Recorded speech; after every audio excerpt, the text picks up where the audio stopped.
showtime.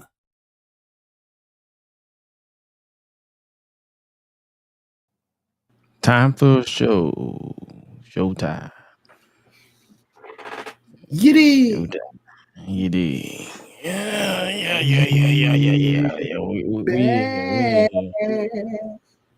Did you Allegedly. miss us? I feel hope like not. y'all missed us. I Y'all hope not. missed us. They totally did, bro. They had I to. hope not. You said you hope not? Yeah. Oh man. Don't say that, brother. Don't say that. Don't say that. Don't say that. Don't say that. Oh man. I know, brother. How you feeling this week, brother? Today I'm a little off. I don't know why. Really? I'm a little off today. I don't know what it is. It's just I don't know. It might be because I'm still recovering from being sick for about a week. Yeah, that'll do that, bro. Especially coming back into this doggone pollen at that, because of boy. I think that's also what's knocking me out too, because goddamn pollen is. Yeah, bro, it's out of control this year, boy. I was like, I did not miss you when I was in Philly, and I came right back to this mug. And God dang, right where I left off before we left. I was like, God dog it. I was enjoying being around all them city skyscrapers and not having to worry about a single bush or tree lurking around trying to make us sneeze. Dang. Where I turn it, I'm like, all right. Yeah, bro. I was like, oh my goodness. Stop.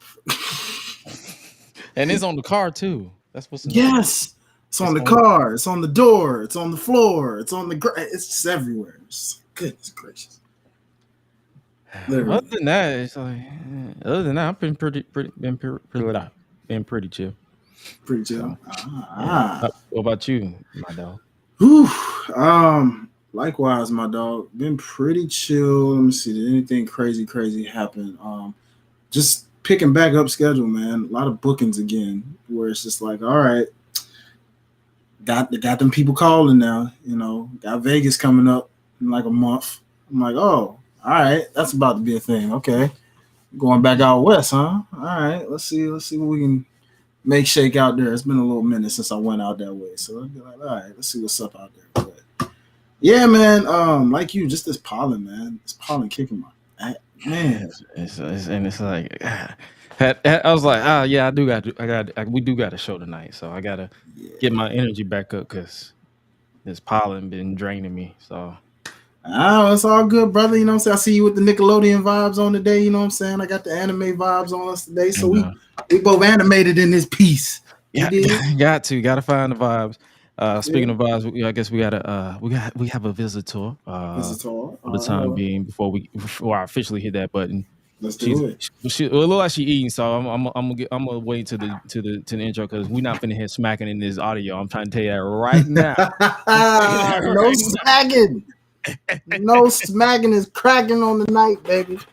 God damn it, bro. Okay, I put my food down. All right, you see?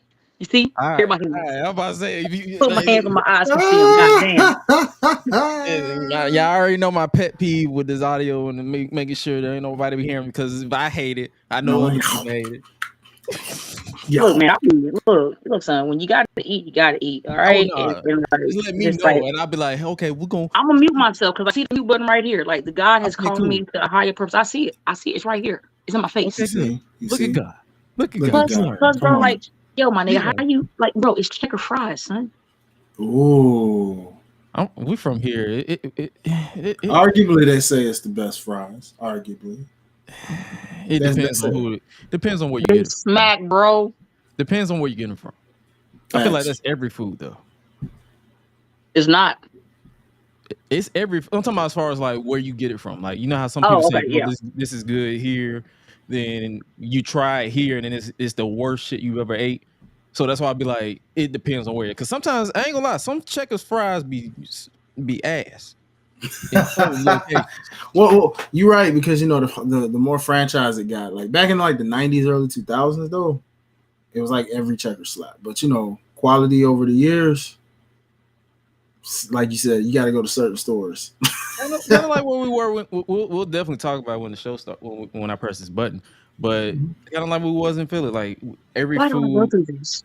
Hold on, that it does do the fucking every food that we eat that we tried out there.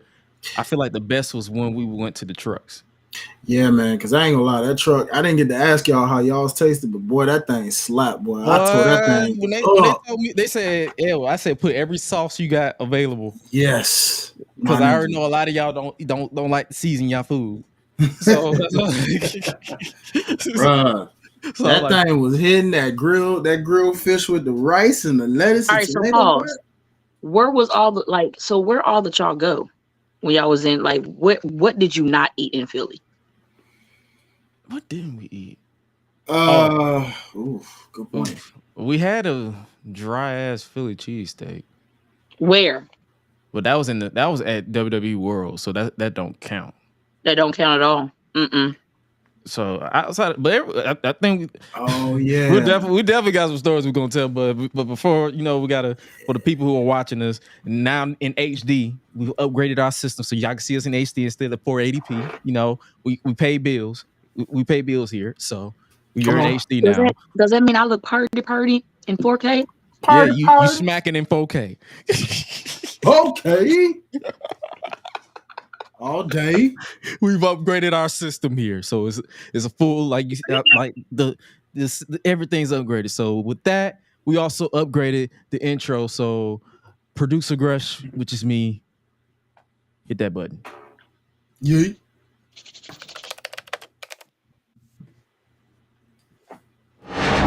Oh yeah.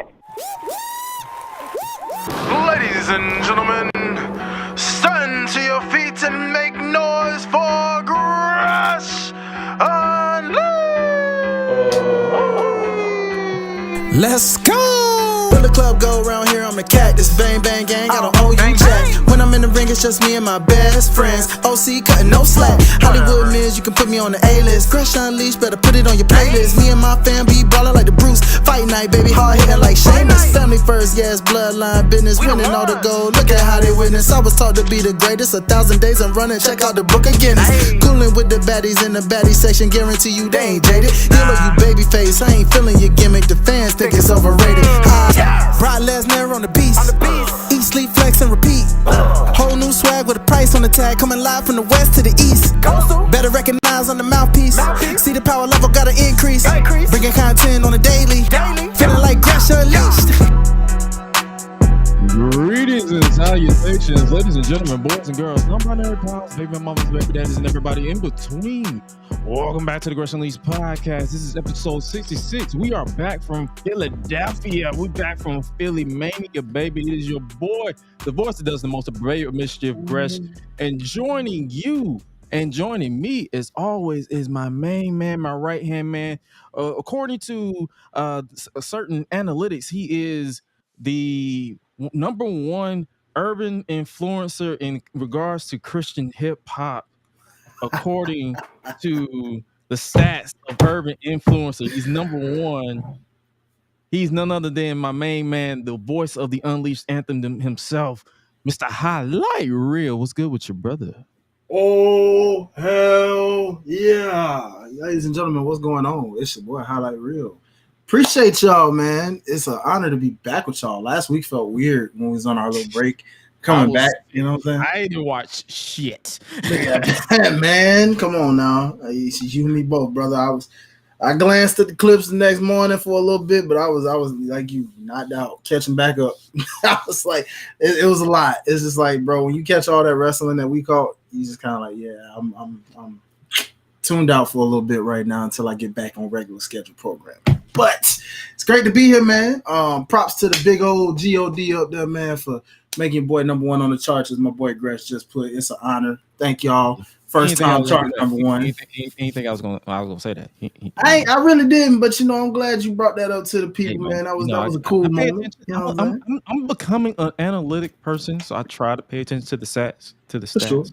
For sure. I said sacks for some reason. I don't know why. Sacks on the brain, brother. Yeah.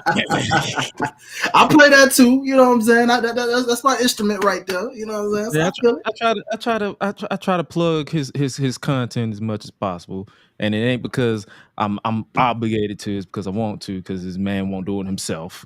Because and it annoys the ever living crap out of me every time. But it is what it is. I'm trying, man. I put my peoples before myself. That's what good peoples do. Ain't that right, Lala? You put your people first. You know what I'm saying? Oh yeah. Speaking of Lala, you know, I had to let her get her smack on because she was there. I muted myself. No, I muted myself like I was going to. I know. I muted myself. I appreciate you for that. But joining us for another installment of the GRESH Unleashed podcast is Miss What That Larry Do, legendary independent professional wrestler. She is always cooking up a storm wherever you book her. Please book her. Please book her. Please book her. Yes. So that way she can give me chips every time I see her, you know. But she is none other than the queen of prolific, the first lady, I should say. I respectfully of prolific. She is none other than Ruthless Lala. What's up, fam? It's me. Yo, I'm getting better on the intros now. I'm trying. Bro, yes, sir. After I hear it, like, you know how that's my favorite song. So at this point, you could pretty much get away with damn near introducing me as Rounded Brown. As long as I hear that song before you start your fuckery, I'm happy. Because like every time I hear it, let's go, I was like, let's not. Because you couldn't see, but I was. I'm not gonna lie to you. Rolling. I've been seeing a lot of positive reactions for both the Unleashed Anthem and Talk My Ish, and I was contemplating on switching Unleashed Anthem for Talk My Ish as the main one.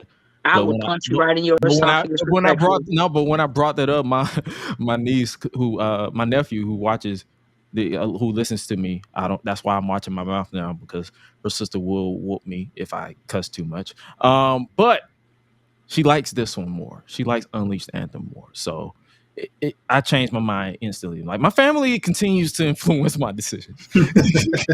Shout out to the family. What up, nieces and nephews? What up, aunties and uncles? Whole family shebang. You know what I'm saying? Hey, that's what's up. That's love, y'all. Appreciate you. So people, like at the end of the day, I don't really do this for a lot for recognition. I do this because my family likes it. So. Hey, you know what I'm saying? If your own family ain't supporting, I mean, what we really doing it for, man? You know what I'm saying? Come on. No, you got to. But for those of you who don't really know, this is a different. We're going to, the vibe is gonna be a little different this go round, because I ain't gonna lie to you, we got a lot of stuff to talk about because we went to our very first WrestleMania week. Like, literally in the books, baby. It's officially in the books. Like, even though we're a week and a half late, but hey, what you gonna do? It's my show. What you gonna do? Well, no, in fairness, I mean, ain't nobody said nothing. I mean, nobody was like coming for you, bro. I ain't nobody just. No, I know. I'm trolling. She makes a good point, and I was just gonna say, I'm trolling. Listen, I'm trolling. I appreciate y'all waiting on us. Put it that way. Hey, I think they ain't had no choice.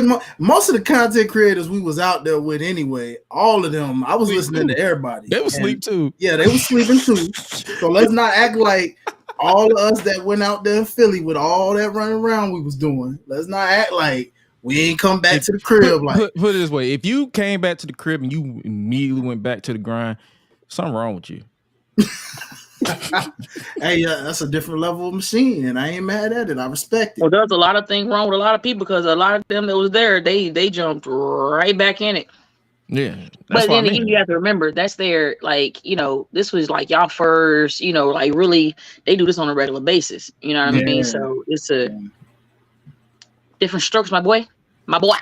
Yeah. That's true. She makes a point. When you get, you know, we'll get there. We'll get there. You know, that's what I'm here for. I'm here to make points, and also I want to be here for GRESH Unleashed number 69, because my favorite number, and I don't have to explain why. Let's go. So we're gonna basically gonna invite you back for in another 3 episodes, because we're on 66. Oh, okay. There you go. Yeah, ladies and gentlemen, it's official. It's already been booked. Episode 69, you can count on it. Rufus Lala, what that Larry you do, baby? That episode is gonna be so out of pocket. Oh boy, tell me about it. Hey, in the words of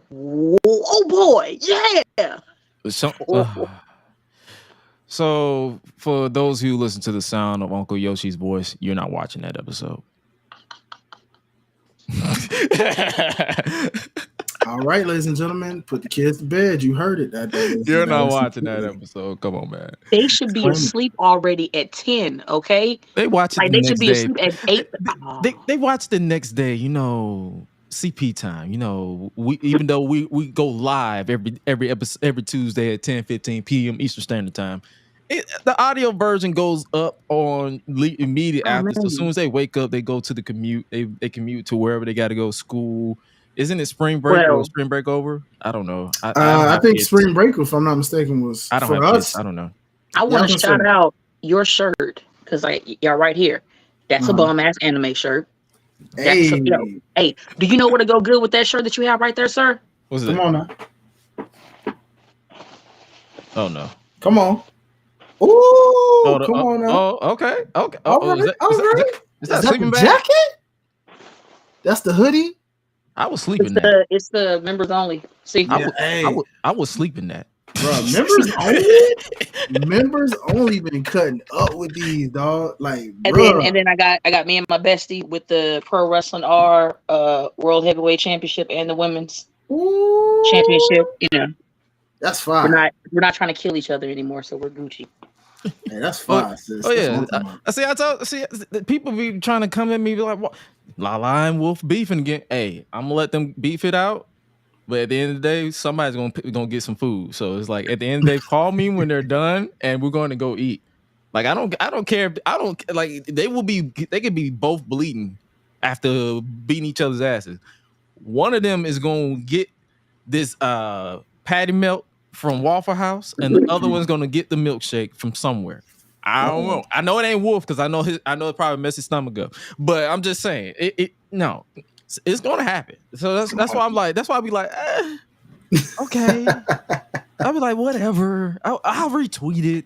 I guess. Okay. So here's the support for the fam. But damn it, they always fighting. I'll be like, all right, yeah, y'all got it. Mm-hmm. We are not always fighting. Yeah. We're not. Yeah. We're not. Oh, we only fought Speaking of JT, you want to do it? Let's JT. Come on, he in here, bro. So you know we got to. Y'all make sure y'all watch his episode. That episode they dropped. He told the story of how he got arrested. I gotta listen to that episode because when y'all told me that happened that day, I was like, "Wait, what? For real?" Like, if you watch it, JT, the fact that I hit you up privately, fam, and you read my shit and you didn't say nothing, I'm going to come to Ohio.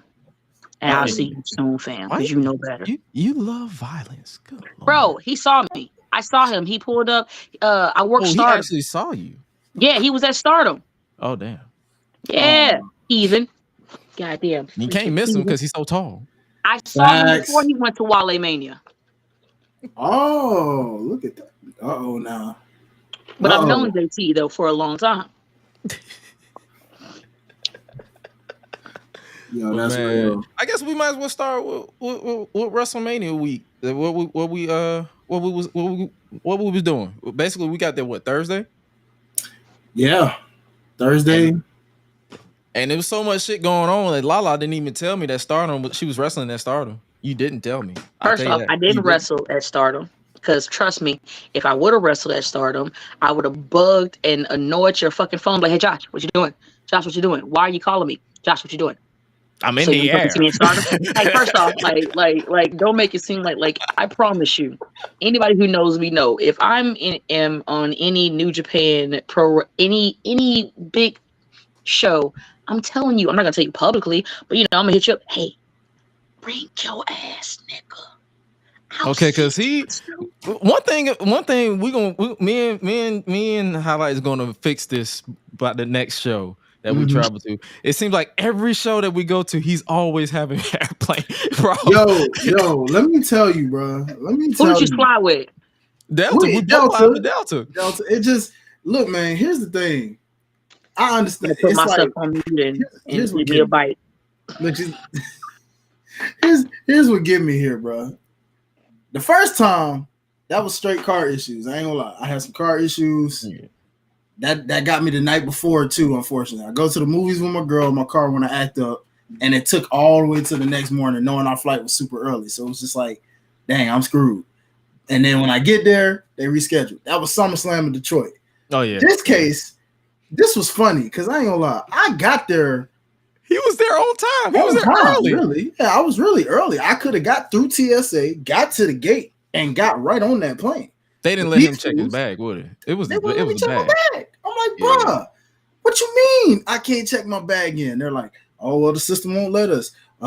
Yeah, the system won't let us. Looks like we're gonna have to put you on another flight. I'm like, for what? I can make this one, bruh. If it wasn't for the fact that main bag I had to check in had the majority of my clothes in it, I swear to God, I would have just went through TSA and got on that flight. But then I would just like, so quick question. I don't mean to interrupt you. You couldn't just put your bag under the. It was a big bag, yeah, because it had all my clothes and stuff in it. So it was like, and then I put out like my colognes and stuff, because you can't get Come on.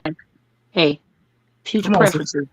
There's a thing that is called to where you can like seal all your clothes and you don't have to take a big ass bag. You can seal that shit and put it in a nice backpack. And then you could just slide it under your shit and you ain't gotta go through that. I don't know why you tried to pack as if you was going on a fucking paid vacation and you could just backpack, my guy. Backpack. It was a paid vacation. It was. And here's the thing. Typically, normally, I don't bring a big bag like that. But when me and Gresh were talking about the fits and all that, and he was like, hey, 3 bags. I had like 10 shoes on me. Yeah, he had like 10. So it's WrestleMania week. I literally changed shoes twice. In one day. Bro, we did the same. Like we was ready. So it was like I had to bring, because when we did SummerSlam, remember you saw my bag. I didn't have a super big bag around that time. You know what I'm saying? And the first time it was car troubles. This time it was just his bag defeated him. So now the next year when we go, I'm gonna tell him, I'm like, hey, our flight leaves at 2-3 hours before it goes, so that way he can beat me there. No, facts, dog. And see, I blame low key Atlanta's train station too, because god dang, like I got there. Oh yeah, Marta. Like, yeah, Marta. So this is how I ride Marta. So if I ever have to be at a show, 3 hours, I leave 3 hours before I have to be there, mainly because of Marta. I would rather be sitting on the other side of town just chilling. And be early than to trying to scramble through to get to, or because sometimes the train be fast, sometimes they be dragging and I'm dragging. Oh my god! And they were moving pretty fast most of that morning, but like it was like right when they got to the last couple stops, they started dragging, and I'm like, yo, this is not the time to do this. We're almost at the airport, bro. It was a trip, but trust me. Third time's the charm, as they say. By the time we take that next trip, believe you me, y'all. The next big, hopefully, the next few big ones is in Atlanta. But if not, or somewhere close, somewhere warm. Or we're gonna get to them on that. Or just hear me out. Come on, y'all niggas can just take a trip and come up here and watch us beat the hell out of people. Jobber Slam. I believe that's what I you gonna be. Wait, sis gonna be a Jobber Slam? Are you gonna be a Jobber Slam? She's whenever that is. Let me think about it. Wait a minute. When is that? This is my word. If Prolific is at Jobber Slam, as long as Prolific is at Jobber Slam, you will see me. Oh, okay. Okay. Oh, well, bet. Say less. So you understand? Because I've had that come across my desk like 3 times. Wait, what are y'all doing this week? Huh? What y'all doing next weekend? Oh, I'm gonna be in a whole another state. Yeah, next weekend I got it's something I think I got a gig or something next weekend. I ain't even gonna hold you, sis. Cause I know I got a wedding. I got a wedding to go to this week, and the next week is like a gig. I want to say so. It's like it's crazy. It's lucky we got a week off. I got a week title off. Match. You got a title match? Make sure y'all watching title match because don't forget. The 28th is me and Darius. Oh, yeah. And also don't forget, but pause, don't forget the 26th. Starting the next Friday is also We Are Wrestling, to where we have our first round tag team tournament. This is actually, we made history. Prolific is the only team, well, the only group to be fully in the tag team tournament. Oh wow. And so it's Prolific versus the Audacity. Matter of fact, hold on. I'm gonna show you this. Right there. Ooh, look at that poster though. Okay. Boom. See, look right there. See, I'm sexy. Okay. I see you, sis. All right. Yo, Josh, look at the female tag team. Look what their name is. What's that? Seth. Your Survival camera of the is thickest. your camera. I'm about to say because your camera is mirrored, so it looks backwards.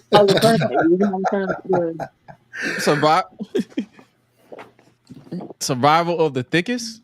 Yep. Survival of the thickest. Oh. That is Sammy Chaos and Caitlin Marie. They single? I think one is. My nephew said, "Nah, she taking."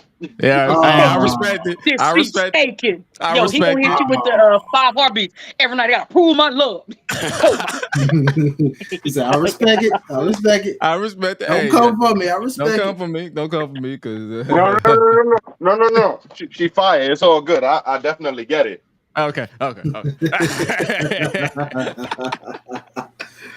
100. That's what I like. So what you want to talk about first for Mania week outside of travel issues? Because after that we was pretty chill on Thursday until it was smooth. It was smooth. You know, I'm just glad it was aside from that, everything was like a smooth weekend. Let's just get into well, I guess we can go into the fact that we shout out to Dante from Kayfabe Clothing. You know what I'm saying? We pulled up. And you know they had a art event going on. So we pull up to that, and then we run into an old adversary, if you will. Was it an adversary, or was it just a dude who just don't know how to read the room? Let's go with that one. Yeah, let's go with that one. Yeah, let's go. Yeah, and it's funny how because I conjured him up.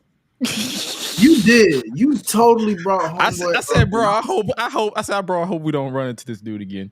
And then next thing I know, I look up, I'm like, shit. You pulled what I said when it came to Rhea in this recent situation, but we'll get into that later because I kind of conjured that up unintentionally and was like, God dang it, I called this unintentionally. But like, dog, it was just funny running into him because we were like, oh. And it's not. I blame you for it. It's your fault, Negro.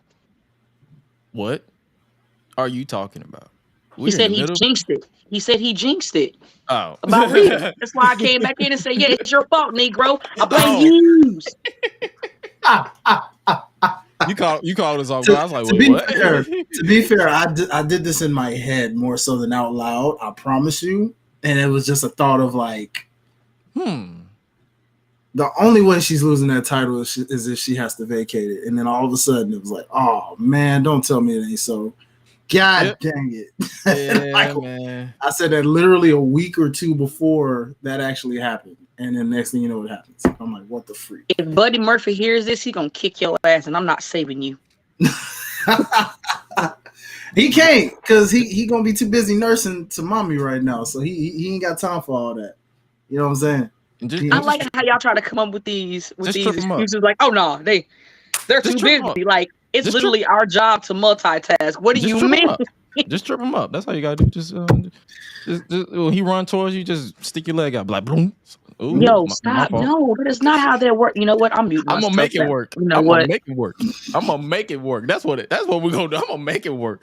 That's how this works. That's how I'm gonna make this work. I'm gonna make it work that way. Let's go. This is gonna be a Nickelodeon episode when it comes to people trying to jump me. Everybody's gonna be a Looney Tune. You can get it. What's good? Look, she like, I ain't got time for you Negroes. I'm not gonna do this. But yeah, brother. Good old Kayfabe Clothing, man. Shout out to them, bro. Like the gentleman that was over the venue. That was a very interesting encounterment, I should say. Nice artwork. Very nice. Yeah, for sure. For sure. I enjoyed it. It gave me the Philly vibes. Like I could tell. I'm like, this is what he's trying to portray. It's not something I personally would probably hang in my wall. Yeah, those barbed wire chairs. Wrestling is real. People are fake. I was like, that's something people should say more often.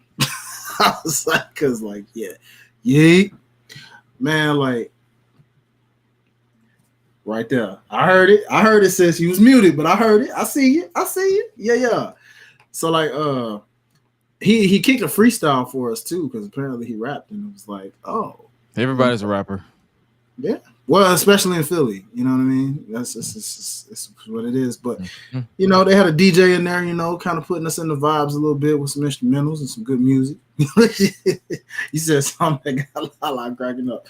Dog. Yo, clip that when you said that. Yo, make sure you go and you clip that shit. This is on Twitch right now. Somebody need to clip that shit. And he was like, yo, he's spitting a freestyle. You just saw Josh face come out of nowhere. Everybody's a rapper now. Like,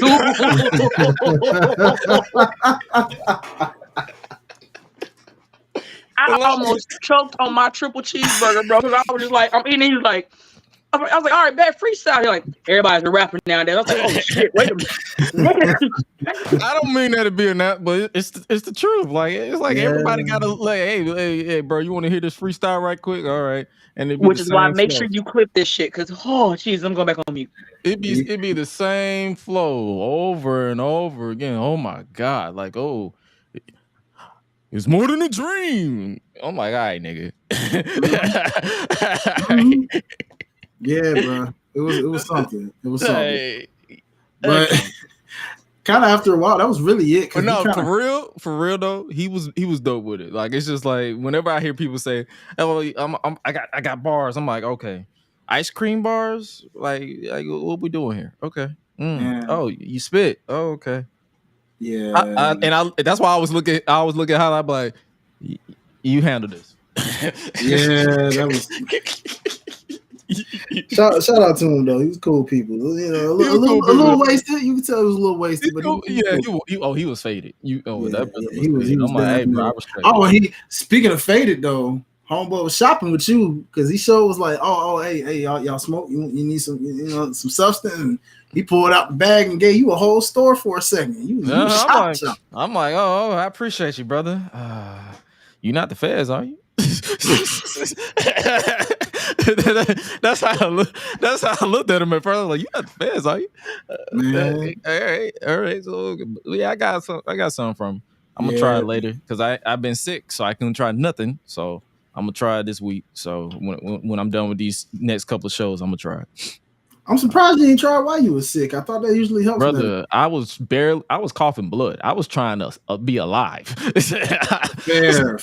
That was disrespectful, bro. When that blood come out, you like, okay, now you being disrespectful. Bro. Nah, bro. Homie was going through a whole anime fight battle, bro. That nigga was over there like, if you ever watched Record of Ragnarok, that was Josh over there. That nigga was coughing up blood like he done fucking fought Buddha and everything. Like, I'm gonna get you, nigga. I was talking in third person. It was a whole scene. I was like, I was the final boss for real. I was the Rock. I went from the Rock to Roman Reigns. Go ahead, do it. Like, the mono was not strong that day. The mono was not strong. The mono was on life support, bruh. Speaking of mono. That's a whole nother situation. That ties in perfectly to WaleMania. Ray, I cannot confirm nor deny. Smooth political answer there, my brother. I rock with that. Hey, I learned from Cody Rhodes. It's all good. Yeah, might have had a few libations on the bus. I had a libation right now. Yeah. Man, until we eat again. I'm still not over him. What the freak, Cody? What the freak, bro? Okay, dog. Nah, WaleMania, man. WaleMania. Let's talk about WaleMania. What that was our first experience, much like WrestleMania. So we heard a lot of hype about Mr. WaleMania and what that vibe is like. And I must say, although it's not my type of vibe usually because I'm not a super party person, it was a vibe. But we saw some very interesting things. Isn't that right, Gresh? Ladies and gentlemen, if you haven't already seen my video clips of Mr. Gresham's reactions to some It of was the comically hilarious. Yo, I was just like, yo, because on some real shit, this is why I fuck with you. Because if I was there, I'd have been the same. Like, I would have been mad. I paid so much money to not watch nothing that's going on in this fucking show. All because my phone would be on Gresh because his facial expressions, my nigga, tells 1,000 fucking stories, bro. Like, Yeah, man. you can tell he is pissed without saying anything. Because at first, you'll see Gresh, like, you know he's good, and all of a sudden, like, oh yeah, boy, listen. I call that the Morty effect. If you ever watch Rick and Morty, you see how Rick. Mm-hmm. And I had the turtleneck on, so you already know I was on a whole nother level. I came up there with the turtleneck, the Timbs, and all black. I was and the beanie on. I ain't even bother taking my beanie off. For trouble, my nigga. He didn't even come to enjoy himself. He pulled up to fight. He was like, "Listen, bro, I came dressed like I be. Listen, people live and breathe social media. I'm a man of my word. I tell you, I'm a B. If you got problems, let's solve some problems." Now, one person had a problem with me because they knew. I was just ready. But nah, that whole man. I have a love-hate relationship with WaleMania at this point in time. Yeah, I can see why. And I love it because it's something for us as a collective to just vibe and have a good time, drink some libations, partake in the cannabis edation if we want to or not. It's the libation for me, baby. It was libation, yeah. So basically, when we got there, I wouldn't say, okay, let me go. Okay, where's the bar? I just went straight to the bar. I didn't greet anybody except for security. I just said, okay, give me the bar. I went to the bar. I'm like, hey, give me vodka. He gave me White Claw for some reason. So I'm like, okay, I guess this is vodka. I'll take your word for a white man. Okay, this is vodka, I guess. So by the time we got there, I believe Bobby Lashley and the Street Profits just hit the stage. Yep, they had just hit the stage, and it was a very chill moment by that point. Just seeing them doing what they were doing. We were kind of still mixing and mingling at that time a little bit, so we kind of were in and out with it. Like we heard some of what was going on, but we didn't really you know what I'm saying? But shout out to Backstage Brawl. What's up, family? What's good? Yeah, man, like we were there. Shout out to Sir. He was one of the first people I saw out of the content creators walking in. Had to say what's up to him because that guy always up and around, he stayed moving. So when I saw him, I was just like that. And Stephanie Hardy also pulled up, which I believe he was waiting for because they were going to the VIP, which was another thing. Speaking of which, I'm kind of glad that, at least from first experience anyway, I'm glad that we didn't go the VIP route based off that specific venue. Because from what I was hearing from some of the other content creators, like shout out to Lo, WrestleMania Now, I heard them talking about I saw her too. I saw her in passing. It was a brief, casual. That's the thing with me. It was literally most of the people I met was brief, casual. Like, hey, how you doing? Blah blah blah. This name to a face. Because I was under the impression people thought I was like a character. I'm like, no, I'm just a nigga from Atlanta. Mm-hmm. Yeah, it was a bit of the same, really. Anybody I saw was just like, oh, yo, what's good? A hug or whatever, a dap, a quick little picture towards the end. And that was really, really mostly it. It wasn't like, because there was so much going on anyway. You were paying mostly attention to whatever they would do on stage half the time. So it was like, if you were connecting with other content creators, it was a quick, hey, maybe a photo, and that was really about it mostly. But you were paying attention to what they were doing on stage. So like from what I heard about the people in VIP, bro, based off that specific venue, some of the complaints was how dark the venue was. I think we can agree with that. It was. Hell yeah, it was kind of dark. So I was on my P's and Q's a little bit. So I already know my PTSD was already on overdrive. I'm like, black room, niggas sneaking up behind me. Hold on, who you? Yeah, your bro. PTSD was free falling. Yeah, bro. And then just to look up top, and like I said with VIP, like this was our first one. So from what I heard from some of the people who've been experienced with it, like they brought up like Dallas, WaleMania when WrestleMania was in Dallas, or like LA from last year's Mania. A lot of people were saying that those venues were a lot better because they were more interactive. VIP wasn't like way up, stuff like that. You know what I'm saying? So it's like, it was very interesting to hear. Yeah, exactly. It was dark and it was packed. So it was packed. Did they have deodorant though? No, they did not. Unfortunately, no. Sis. Was the AC working? No. Well, yeah, I mean, barely. I guess you could barely say, because you had to sit through. Okay, let me not lie. They had the doors open a little. If you went outside, you got air. If you did not go inside, all you smelled was alcohol, BO, and ass. So, in a nutshell, yeah, pretty much, yeah. And people were talking about. I guess apparently in the past, a lot of people could get on stage, whether it was general admission or VIP. But I guess with this specific venue, it was just a crowd of people, so it was too many people on the stage. They were saying, it was. When I looked up there, I'm like, I'm not finna get up there. Yeah, I'm like, why the heck are all of y'all on this stage right now? Like, and some people I wish they didn't let on stage. Clout. That's why clout.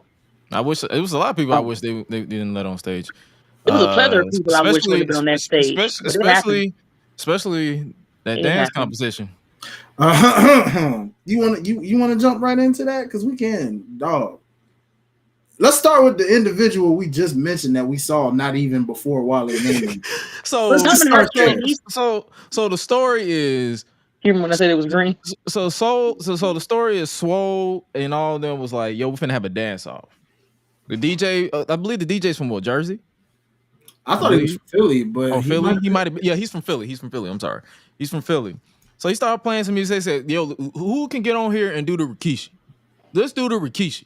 So me the mark in me is like, okay, I'm waiting to see somebody do the simple left, right, then lean back, then forward, then lean back, then forward, and then twerk, whatever. Mm-hmm. I did not see that one time. I'm still waiting. It is a whole new week. I am still waiting to see the Rikishi on that stage, and I have yet to see the Rikishi on that damn stage. Not one of y'all did it right. Not one of y'all, and it's so easy. And it's so easy. And the thing is that the Rikishi is so easy to do on any song. I can literally do that.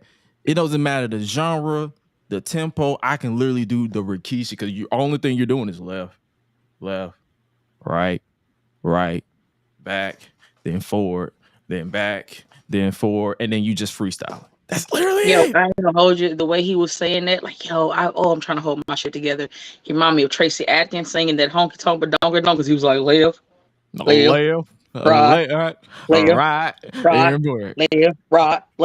get your ass up.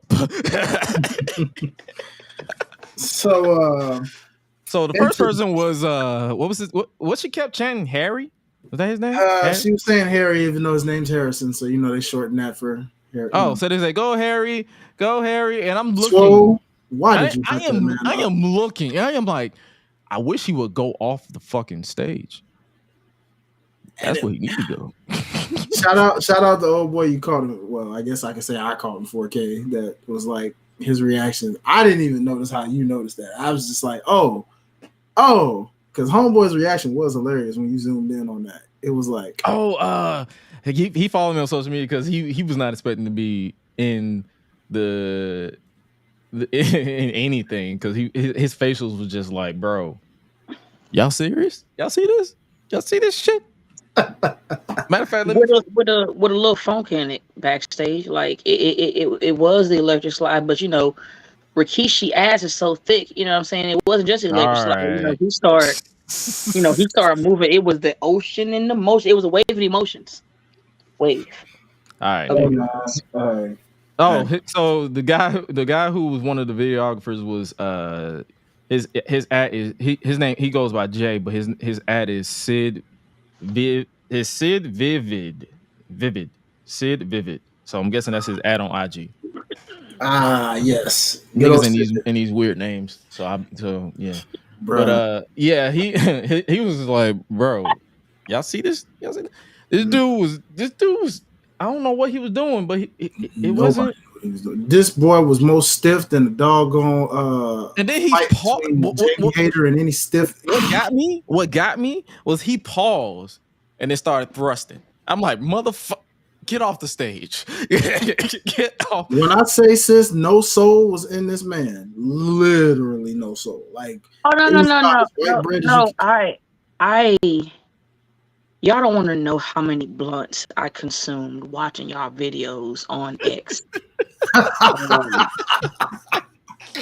Y'all don't have to give me the rundown. I saw what y'all niggas went through. Plus, I called this goofy nigga and I seen it. And all my watching it so made genuine. Me more happy that I didn't go up, that I didn't show up to WaleMania. Dude, and the funny thing is, I was not performative on anything. All my reactions was just flat, like, what the fuck?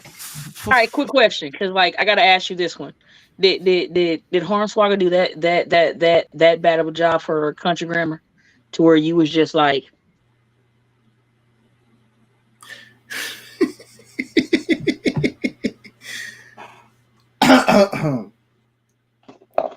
You see, you brought it back. You brought it back. You brought it back. See?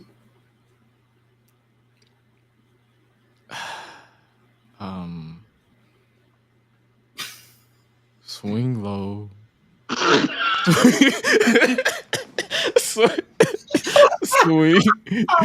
swing chair.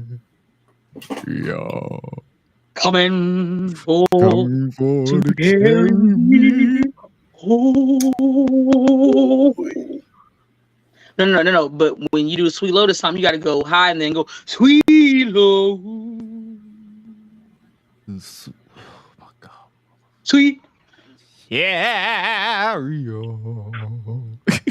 Coming for. My God. Carry me home.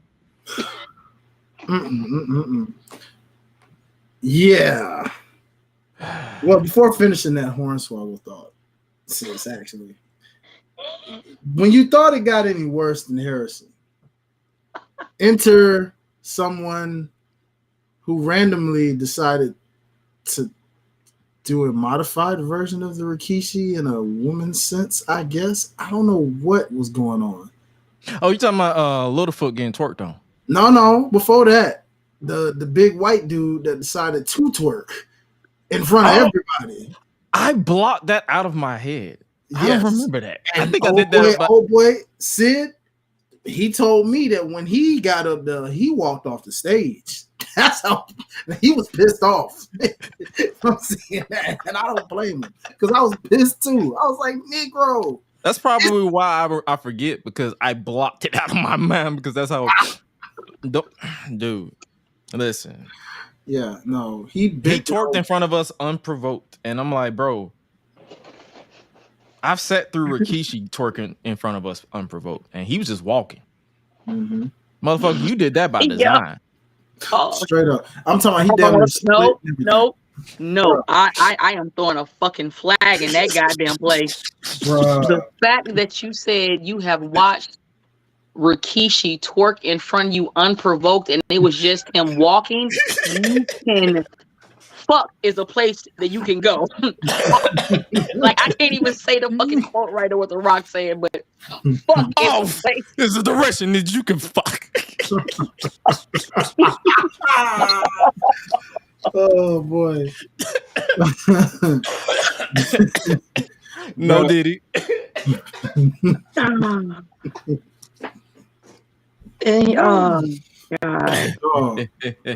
Dog. When I tell you that had no business being on that stage. See, Tristan, the bad thing is I don't remember the song that they was playing. That's how bad this shit was. I don't either. All I know is it was very much it was that Louisiana style music. Let's just put it that way. They was playing true Louisiana style twerk music. I forgot what Louisiana. I know that. I heard Glow at least once. Bounce music. Yes, but they weren't twerking by that point. Okay. Shout out to my city though. My city was being represented pretty heavy out there by the DJs out there out in Philly. I was a little shocked by that. I was like, oh, okay, y'all playing my native Memphians out here. Okay, that's what's up. But aside from that, it was just kind of like, all right, where are we going with this bounce music? Because when they started playing the bounce music, trying to see who could do a Rikishi, I'm like, how do you do Rikishi's dance? And that's the thing. That's the thing. That was the selling point. Everybody was trying to do the Rikishi, but no one did it. No one, not one person. So then we enter into Shawty that you mentioned. No. Did she come? Actually, before her. This is the one that really pissed off Gresh. Ladies and gentlemen, I'm pretty sure you saw the reactions on this one a million times because Lord knows I can't stop laughing when I look at it. Homeboy put his soul with the eyes and everything. Looking at that video, you bent back and you said, as soon as they said, coming up next from Atlanta, Georgia, you said, like, all right. Your eyes got bucked, your head went back, and you said, don't fuck this up. Don't fuck this up. You from Atlanta, don't fuck it up. Don't fuck it.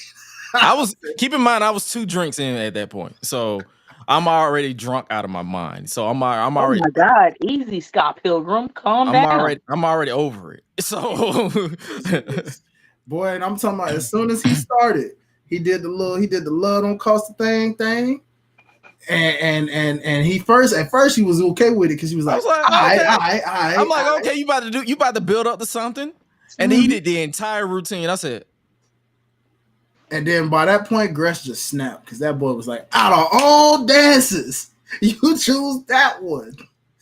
Out of all dances, you choose that. You from Atlanta. He's been officially demoted to Duluth. Bump that. That nigga been diluted to straight up Athens, goddamn it. He ain't from Duluth. That nigga from Athens. You ain't from Atlanta. You from Athens, Georgia. That's where you from, bro. You from Athens. God dang it. Go where the Bulldogs play.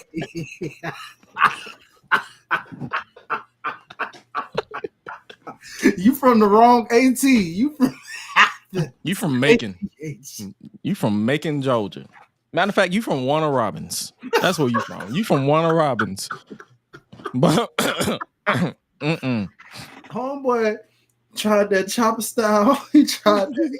It was just but I'm gonna tell you what's been getting homie online is when old boy Emilio was like, just stop, go comb your coat, just go comb your coat. Everybody was like, bruh, comb your coat. He said, yeah, that out of everything he said, bro, just go comb your coat. I was like, yo, I didn't even catch him saying that until looking back at it. It was just like, yo, that's wild. He said, go comb your coat. Don't do this no more. So it's like, bro, just go comb your coat. Go. When I say I'm about to cry, bro, because like just listening to y'all experiences, just he let Atlanta down so hard that it's not even funny. Like I showed my lady this, bro. Just like you, she's a native Atlantean, and when she saw it, she said, "Listen, I understand and respect what he tried to do, but nobody, and I mean nobody up north gonna know that like that. They don't know love don't cost a thing like that." The thing is, first off, yes they do. They do. First off, everybody has seen that movie because niggas literally on purpose watched that movie just to talk shit to Nick Cannon. Niggas have seen it. But did nobody ask this nigga to pull that? Like I saw that cat. Nobody asked that nigga to pull that shit off at WaleMania. That was not the place for it. That was not the place for it. Now it was a whole bunch of niggas being like, ha, ha, ha, ooh, ha. Then I'll get it. But then you by yourself. You by yourself. The room said nigga. That is a song, like, that is a dance setup for everybody. That is a dance setup for everybody to jump in and join in. None of us was joining in. We was looking at you like, nigga, sit down. And I'm talking about he got the boos, the thumbs downs, he got all that. Like probably out of all of them, he was persistent, bro. He kept going. He was about that. Man, he was gonna prove y'all that y'all could do it. If I didn't pay what I paid for my drink, I would have threw that can at his head. Real talk. It's a toss-up probably between him and the old boy Harry because truth be told, both of them got booed. I ain't gonna lie. Was it the White Claw? Nah, it was some type of Sun. I don't even remember. Fuck. It wasn't White Claw. I only drunk White Claw once. I said, don't give me. And I think when I went back up there, I said, don't give me the White Claw no more. Give me something else. Something else. God dang it. Do not give me the White Claw. Because White Claw got me out here feeling like Tony Khan. Do not leave. Wait, pause. Yo, you know what? I just can't do this with you today, sweet baby Jesus.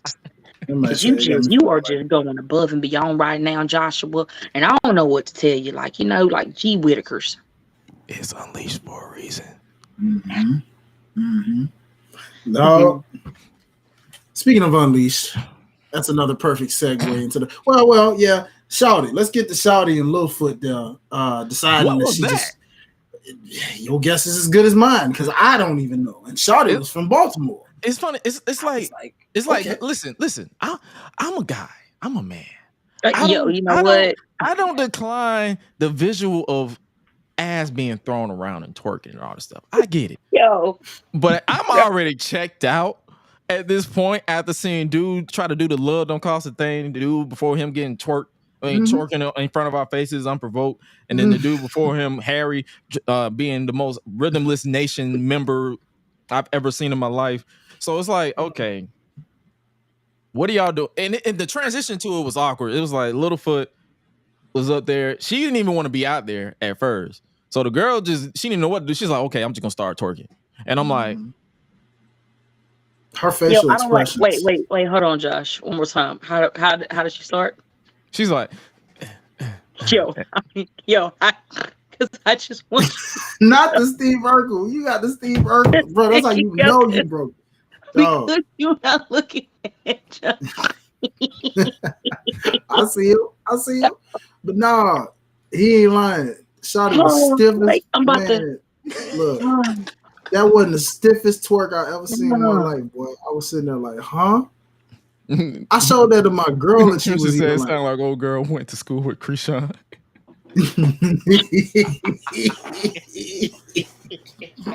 Yo, Tristan.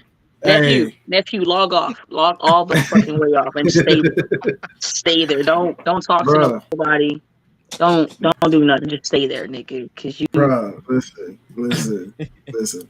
I don't know what was funnier between her stiff twerking or the looks on Littlefoot's face trying to figure out what the heck is going on right now.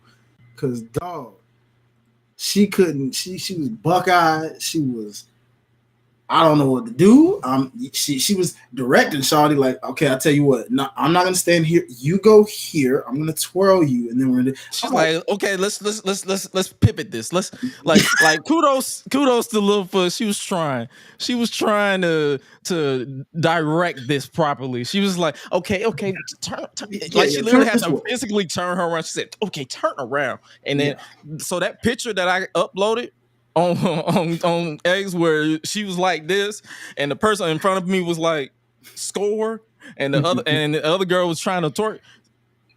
It was a lot going on. That's literally the entire. So kudos to Littlefoot for trying to get everybody on cue, but yeah. Were y'all twerking where y'all was standing? Or y'all was just I was checked out. Bruh, we were chilling. We were minding our own business. He was trying to get closer. The right questions. He was trying to get closer, and I was trying to back up. What time did WaleMania start? Oh, it was prompt. It was right at about 8:00. You know what I'm saying? We got there. Josh, when did you check out? We got there on nigga times. We got there on nigga time. You know. When did you check out? How far into WaleMania? By an hour. Check out. By an hour. That sounds about right. And you stayed the whole time? Yeah, because after that, I ran into the fam over at Public Enemies Podcast, Graham and CJ. Yeah, Graham is those are good ass people. So no, before that, our boy Highlight won WWE 2K24. Well, I caught one. He caught one, and they tried to tackle him for him. I'm like, bro, this is a big motherfucker. Why are you trying to tackle this man for? Bro, you're not winning. At what point in your mind do you think, hey, I see a big ass nigga grab one of these games, and I feel like I should knock this big ass nigga down, even though he's bigger than me. Like, what was they serving as alcohol, bro? At this point, like, I don't know. I can't. Look, sis, I can't even tell you how many times out there in Philly, everybody kept thinking I was like some kind of wrestler because I was sitting there. I'm like, nah, I ain't one. Maybe if I decide to go like take some classes and maybe learn some bumps or something, maybe. But I ain't no wrestler. I'm just content creating right now. That's it. But I appreciate the gesture, you know, because I know I'm a big dude or whatever. But nah, I'm cooling. You know what I'm saying? Like, but that moment was hilarious because it was like. First off, Ronnie 2K being there was just random as hell. I was like, wait, man, you here? He of all people? Why? and so he got booed out the building. Respect. Next thing you know, who got booed out the building? Ronnie from 2K. Ronnie 2K. Mm-hmm. You know, the tall, slanky dude who looked like him and Mustafa Ali can be brothers? Or DJ Khaled, like he's his long distance skinny cousin? You know what I'm saying? I'm leaving because I just.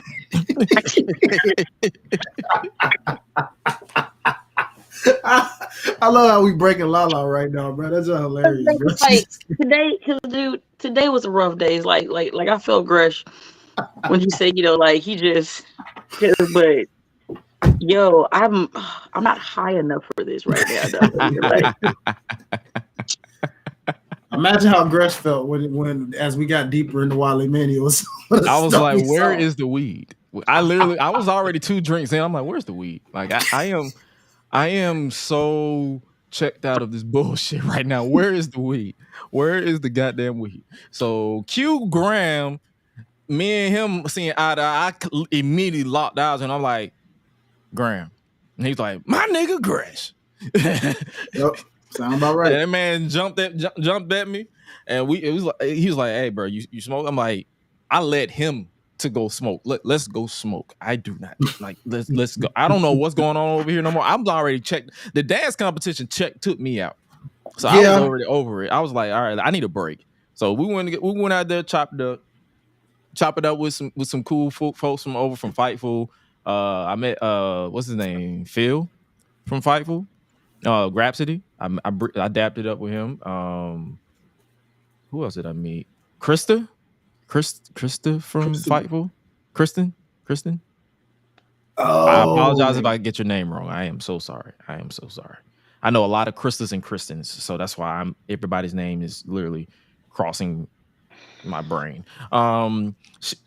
Cool one. I think she's the only black woman in Fightful. So that's how I immediately knew. I'm like, oh yeah, you cool. Turn up queen, guys. I think she reviews Collision or something like that. Like she's dedicated to one of their post shows.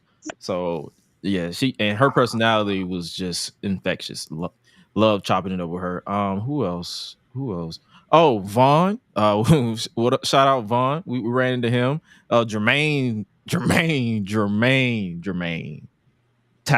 came at me. He was like, bro, what up, Gresh? I'm like, I'm already 2 drinks in, so my brain is just not clicking who this is. I'm like, who are you? He said, it's Jermaine. I said, my fault. Which Jermaine? Bald-headed Jermaine Sushil? Shut up, Jermaine. Hi, you talking about rum burgundy cheeks? I cannot confirm nor deny this allegation. Yo, no. That's my nephew. I pick on him on purpose. I have like, yo, he's oh my God, like you might have to tag him in this. Yo, I fuck with him on purpose. I tell him he's the only nephew that I have in wrestling right now that's built like a video vixen from the waist down. Like it's the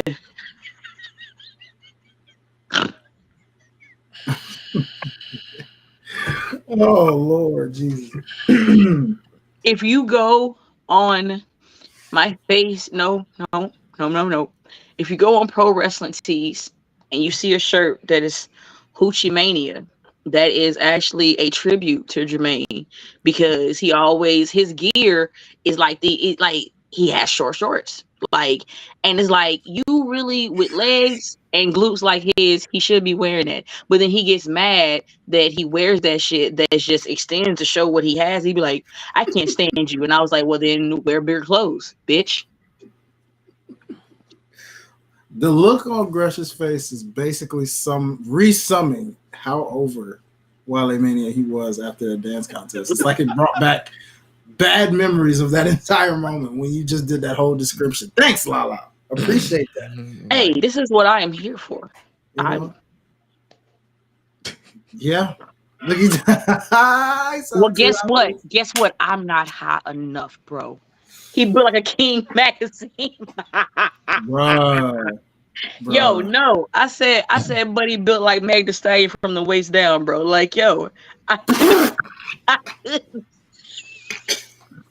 Hey, this man, my boy, like, hey, them edits gonna be a trip zooming in on Gresh Reactions. This one, bro. Hey, he's not gonna invite me back for episode 69, bro. Man, look, dog, look, boy. That's all I say. Hey, I know that's right, Gresh. I know, bro. It's all good. It's all good. You good? You good? I'm trying to hold it. Oh my Lord, bro.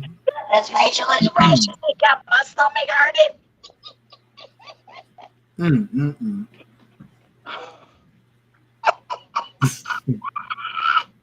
Well, let's see. This text message he gonna send me is gonna be so hateful.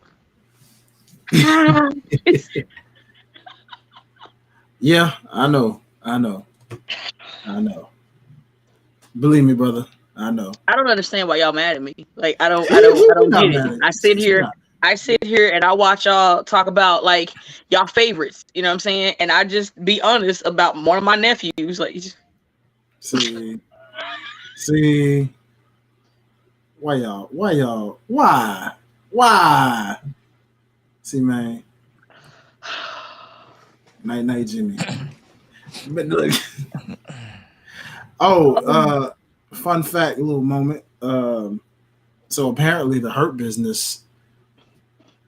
Oh yeah. So after we pretty much partaked in cannabis and libations, we trickled back in to pay tribute to Shelton Benjamin because he was the guest of honor. I was like, well, damn, that's dope as hell. And I got pissed off all over again.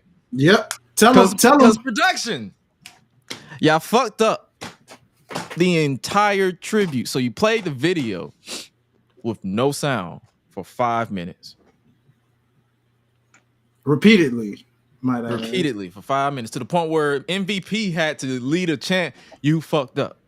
And I'm like, bro, all you gotta do is unmute the button. Okay. You should have had that moment. You should have had that ling moment. What's the goddamn button?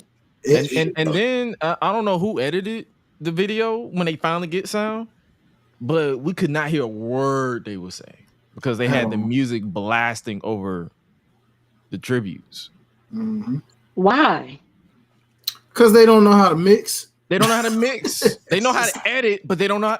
People assume when you can put a video file next to a video file and just throw some music on the background, they don't know how to mix it properly. Because if you actually mixed it properly, you would have synced all video files collectively and made sure that all the balance at the waveform, the audio waveform, was connected or balanced to where if you play it in the loop, it will be a smooth transition. And then whatever background music you have, you turn that bitch down to 50. Everything starts at 0. You turn that bitch down to -50 and have it. Background music is supposed to be in the background. It's supposed to be, you're supposed to barely hear it. You're supposed to nod your head when you're listening to what they're saying. You're not supposed to be like, what are they saying? And I mean, to the point where MVP said, Seth is gonna repeat that to you when we're done here. That's embarrassing, dog. Like, talk about dropping the ball. You get all the stars that you need there, and you can't even do a goddamn presentation right. Yeah. No, that was, and I can't speak for like this was our first WrestleMania. I don't know who edited. I don't know the person who edited it. I don't know who, but it's like, bro, come on, man. All I can say is to anybody in this chat that's probably been to a WrestleMania before this one, Please tell me this is not a regular thing with guest of honors. Like when they did Trinity the year before this, please tell me she didn't go through the same issue, because if this is a reoccurring thing, my boy Gresh is right there. Hire this man.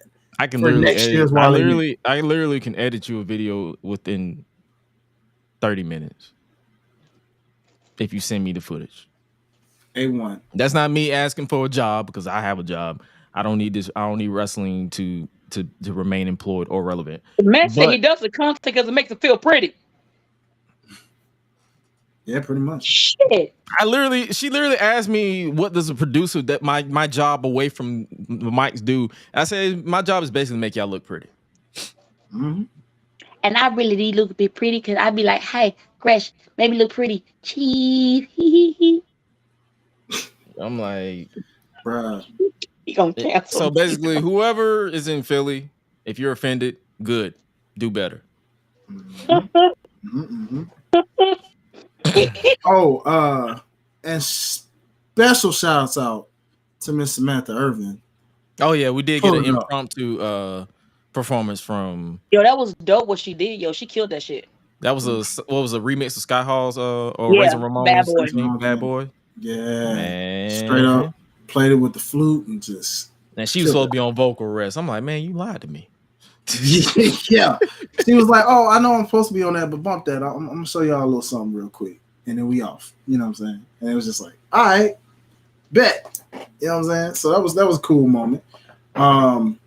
Okay, so basically, it's basically it's a Philly thing. So basically, they need to be more mindful of who they hire, because okay. And that's anywhere. Yeah, agreed. Anywhere. Like, I know one thing. WrestleMania finally come to Atlanta. Y'all better reach out to my boy Gresh. I'm just gonna tell y'all that now. Gresh, yeah. His mic briefly glitched for a split second. I like how we both looked and was like, yeah, that was me. Whatever. Yeah, briefly. I was like, but it bounced right back. So it was like, I was like, Okay. Hold on. We'll take the special effects and run with it. It's all good. Listen, I said, God dang it. Next time when they come to Atlanta with a WrestleMania, I know one thing. They better call up Mr. Gresh over here. Yeah, I know a lot of people out here that literally can make y'all sound flawless. Just saying, man. I won't put my name on just anybody. I can tell you that right now. Like, if it's trash, it ain't come from me. Come on, man. Just saying. I've been in this game for too long. So it's like that took me out of the tribute until Shelton started talking. Yeah, pretty much.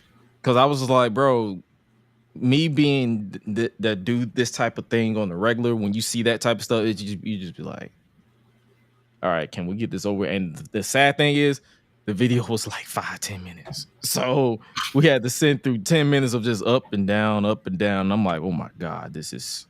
Gersh was sitting there like, this is over. And then the video was like, we've only begun. I was like, motherfucker. They switched songs. I'm like, oh my God, there's more. Yeah, great. It was very awkward, to be honest, because you're just sitting there and you're like, okay. You know, because with him doing production, me doing music, we both know audio correctly when we hear it. So we're sitting there like, this ain't looking good right now. And we were just waiting to hear Shelton talk. You know what I'm saying? We were just like, all right. And there's also when you listen to the video, you could tell they weren't really editing. They was trying to edit to fill out the room, as opposed to editing. Where it's like, whenever I edit, I edit to where I give room to wherever you play. So I edit it to where it's low, to wherever you are, whether you're the engineer, whether you're the videographer, the video operator, or the audio specialist. It gives you a lot of headroom to where you can just turn it up. Whereas with them, they just said, let's blast it just to fill out the room. They edited it in reverse. They should have edited it to themselves, and then let whoever's in the audio push it up.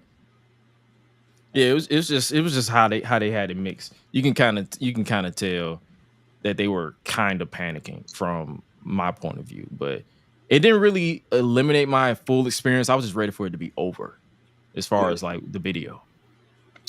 Yeah, sounds all right. But Shelton, I'm gonna let you talk about Shelton's speech because I barely remember it.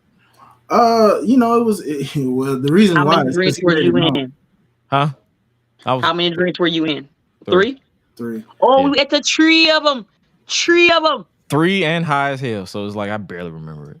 Let's go. I mean, to be real with you, it wasn't really a lot to remember because of the fact that he made it known jokingly, like, hey, I've never been good at promos. So he made sure to keep it as quickly as possible. So all he really did was more so just tell the people how appreciative he was of just how much love they've shown him and how much it means to him and stuff like that.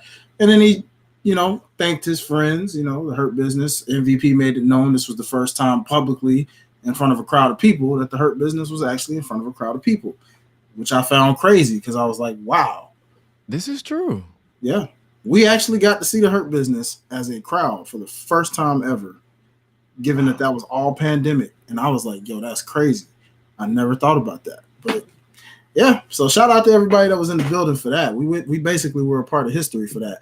Because you ain't gonna see him on TV anytime soon as the Hurt Business. So at least we got to see that.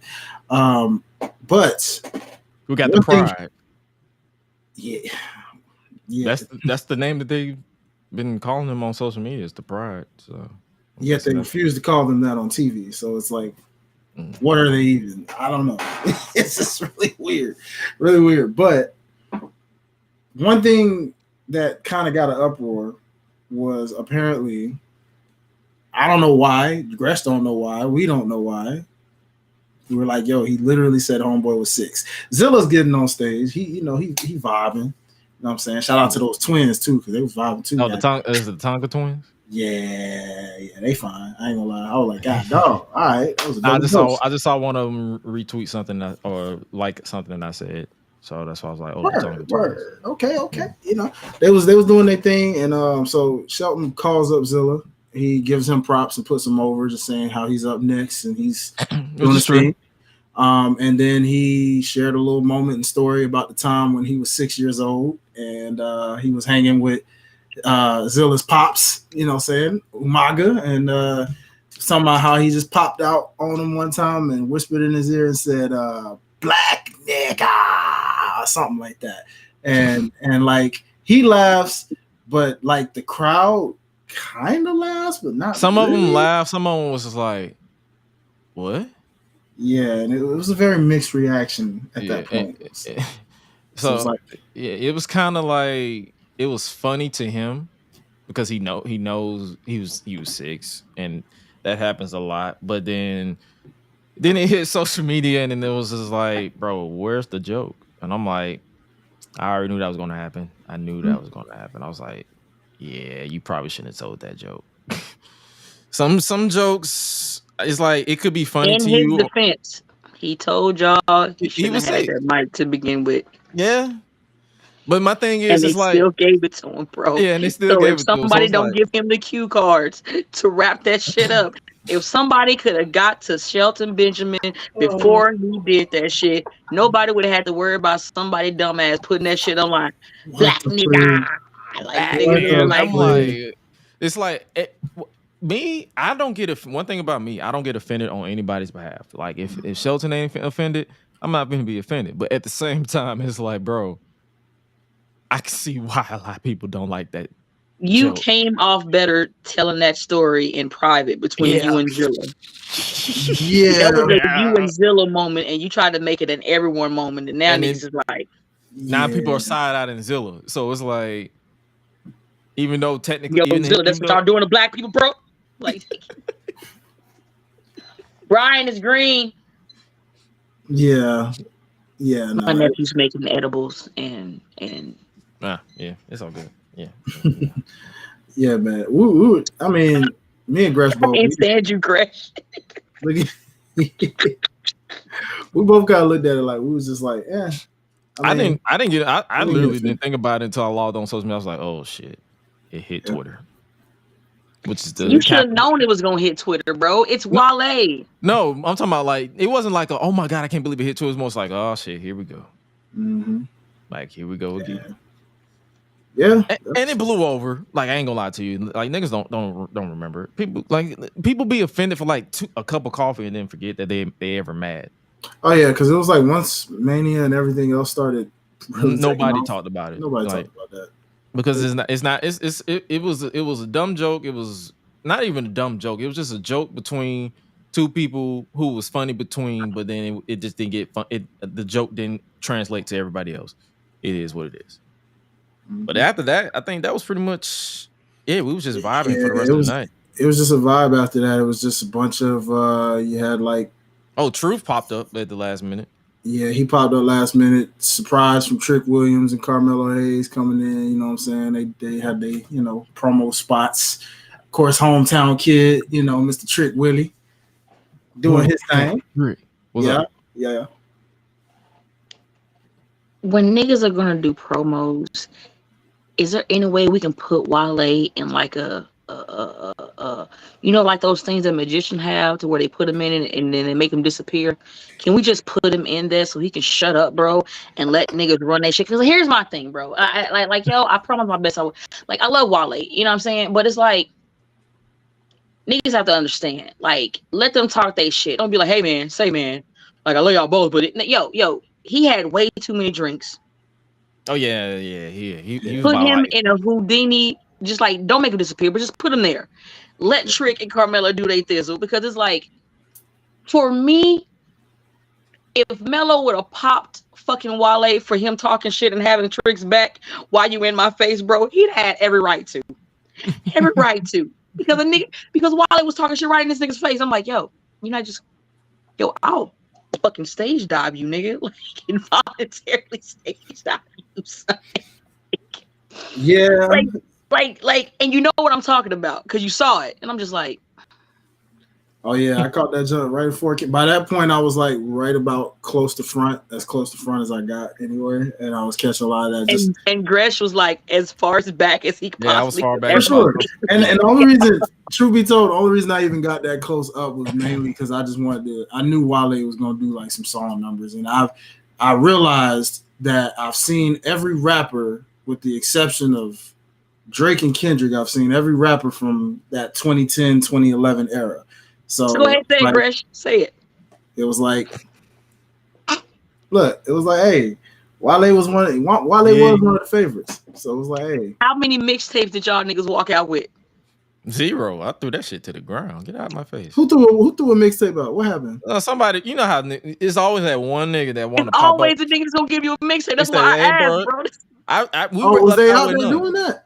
Oh yeah, I got like handed 1 or 2, and that thing say you.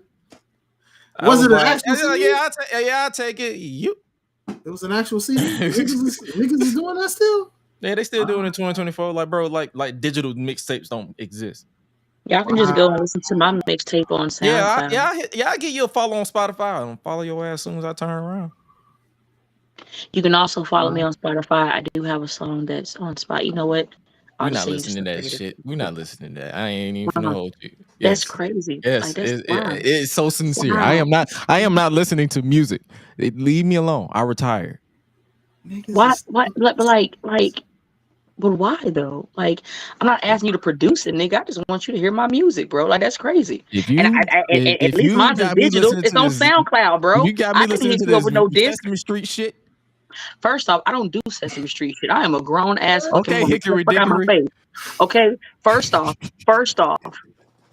3 blind mice, nigga. Okay, 3 of them, motherfucker. 3. Niggas is still doing CDs in 2024. Yeah. Yo, he's still stuck on the CD, bro. Yeah. I'm like, bro. Niggas is really still handing out CDs. My phone. My car don't even hold CDs no more, nigga. So why are you sending me? What? Why are you sending me CDs right now? Why are you handing me this? What is this you put in my hand? Is this laced? Dog, that's wild.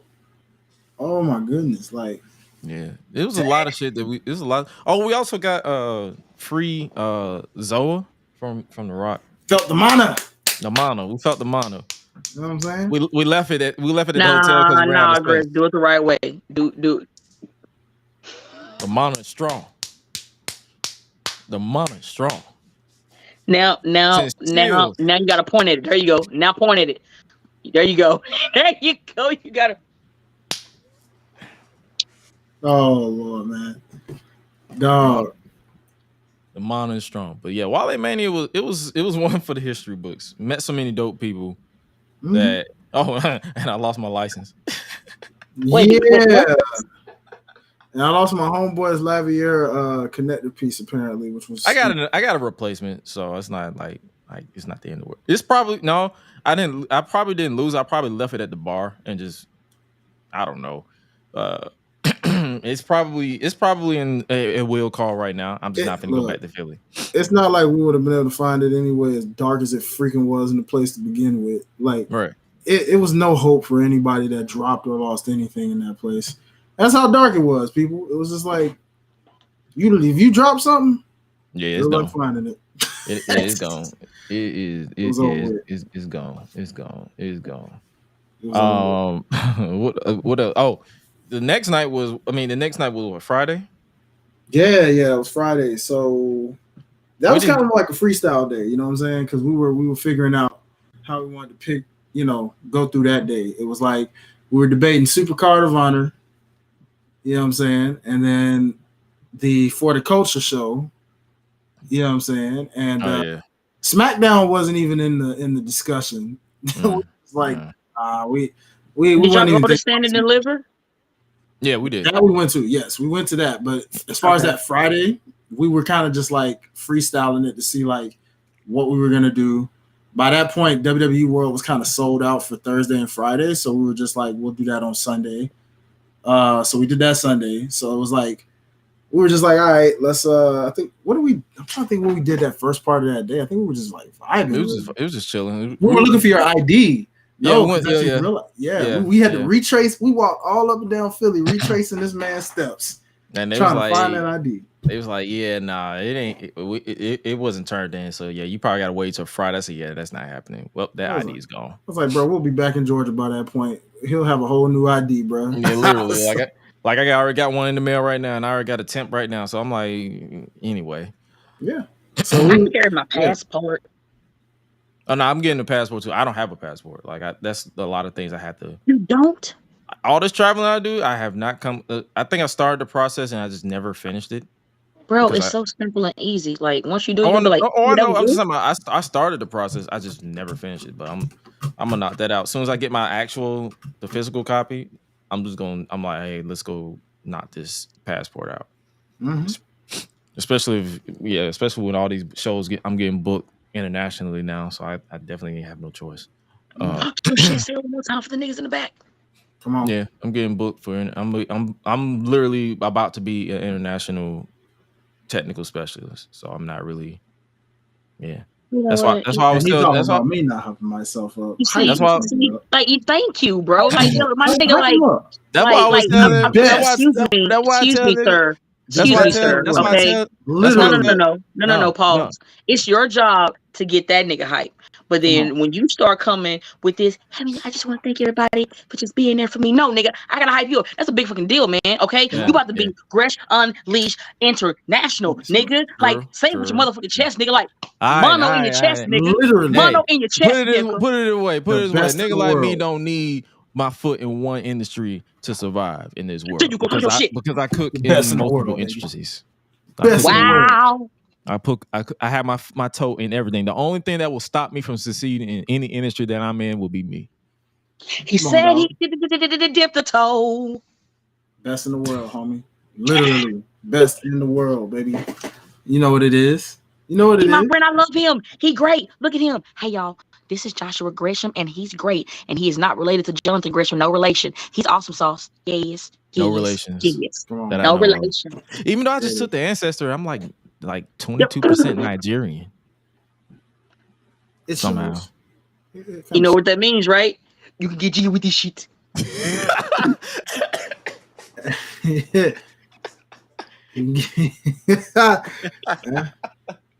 I'm gonna just log myself off, okay?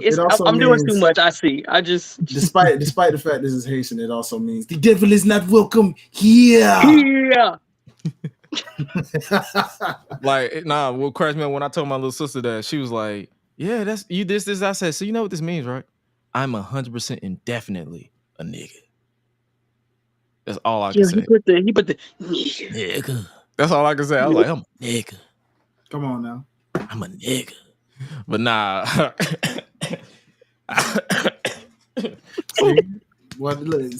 See? Come on. That's the remnants of Philly, so I'm still fighting back a little tiny cough. It's not as bad as it was. I'm not Kids coughing Blue up blood. Dot gun is on the way from Amazon. Boy. But yeah. So Friday after I tapped out on trying to find my ID, we pretty much just chilled all the way into photo culture, really. Mm-hmm. Yeah, for the most part, yeah. We were kind of because we just I took a nap. We just like took that moment to really kind of semi-rest because we knew what Saturday was going to be and we knew Sunday was going to be a trip too. So we kind of like did what we could, hung out a little bit since it was like a semi-vacation a little bit for us too. And so then by that midnight for the culture, GC Dub. Oh, please do it. Please do let me know how was y'all for the culture experience. Please, you know what? Before you start, Josh, go ahead. How were? Well, let's just say, much like most indie shows, you see a lot of things, man. Our match of the night was the women's. Pretty much, yeah, the women's. That's when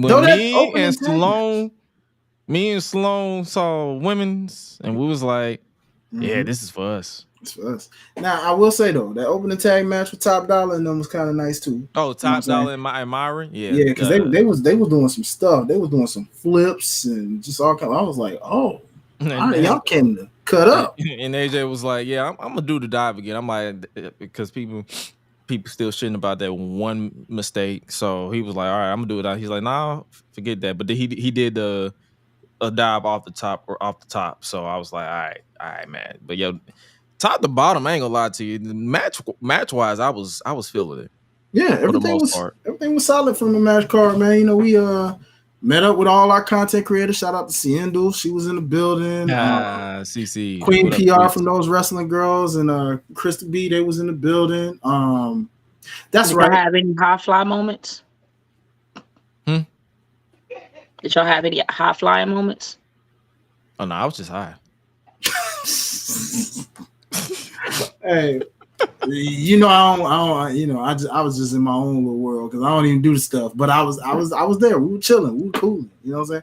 Shout out to Graham and them because Public Enemies was there. You know what I'm saying? Gresh posted some of those clips. I called them in live reacting. So that was kind of fun to catch. You know, these guys over here. What they call y'all, the drunk unk section? Yeah, they said that's the drunk unk section because it was me, Graham, House, Nasty Leroy, Sloan, Luna, a whole bunch. Quick. Because you said Nasty Leroy. How many red bastards did he do? Oh, all of them. Oh yeah. He was doing his thing. Shout out to Nasty Leroy, man. That dude was vibe. Like he's a vibe. Yeah, he cool peoples. Mega Ram was in the building. I had a chance to chop it up with him. He was cool peoples. He good people too. You know, he was fun to talk to. Ran into one of my favorite independent homies that I want to say I might have been the first one to put him on in terms of the podcasting world, but my boy Rico Gonzalez was out there, you know what I'm saying? You know, probably in support with AC Mac, you know, who's on commentary with Big Swole and them. I like giving AC Mac shit. I've known him for so long, and I just give him shit every time I get a chance to. Next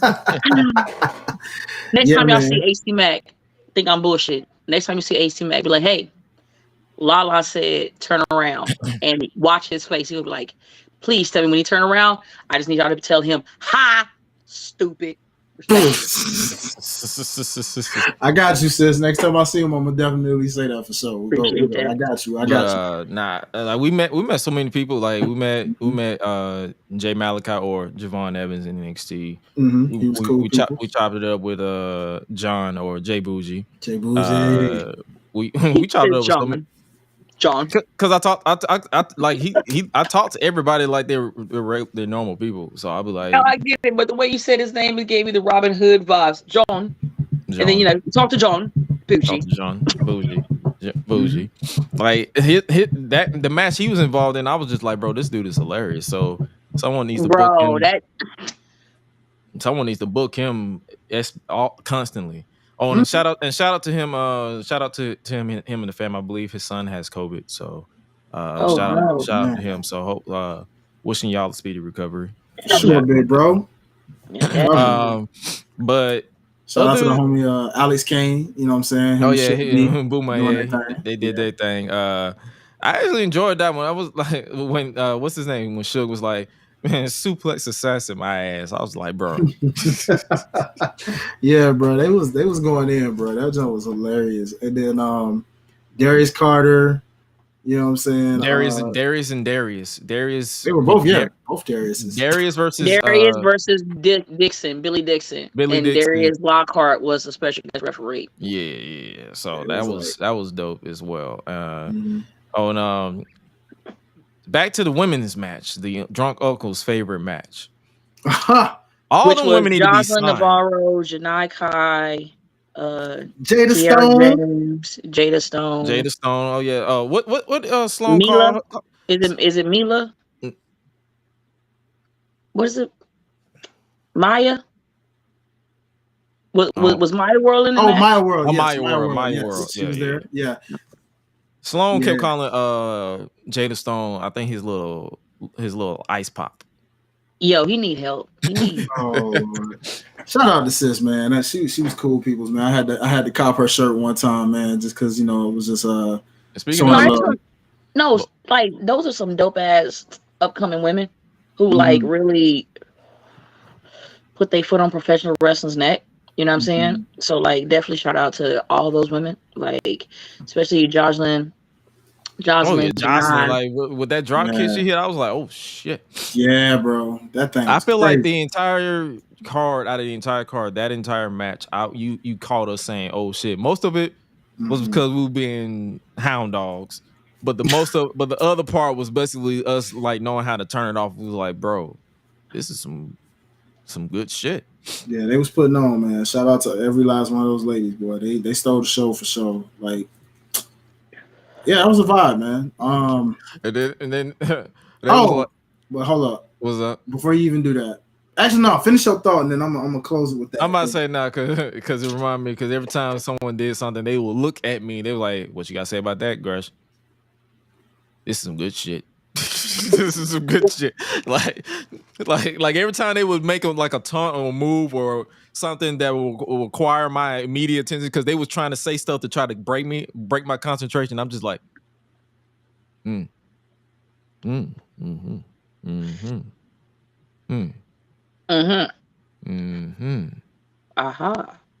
know some of these words. Okay, then.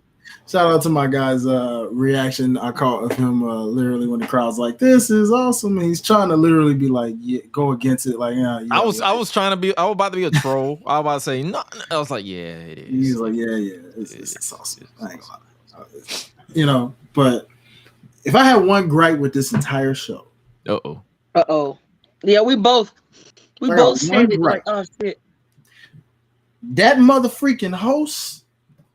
That y'all got J Rose? J Rose? Nah, dog. You wasn't it, bruh. You didn't like J Rose? Bruh. Remember we were talking about when he came up in that mug? Cool, like, oh, dog. Dang. He ain't had the energy at all. He was tired.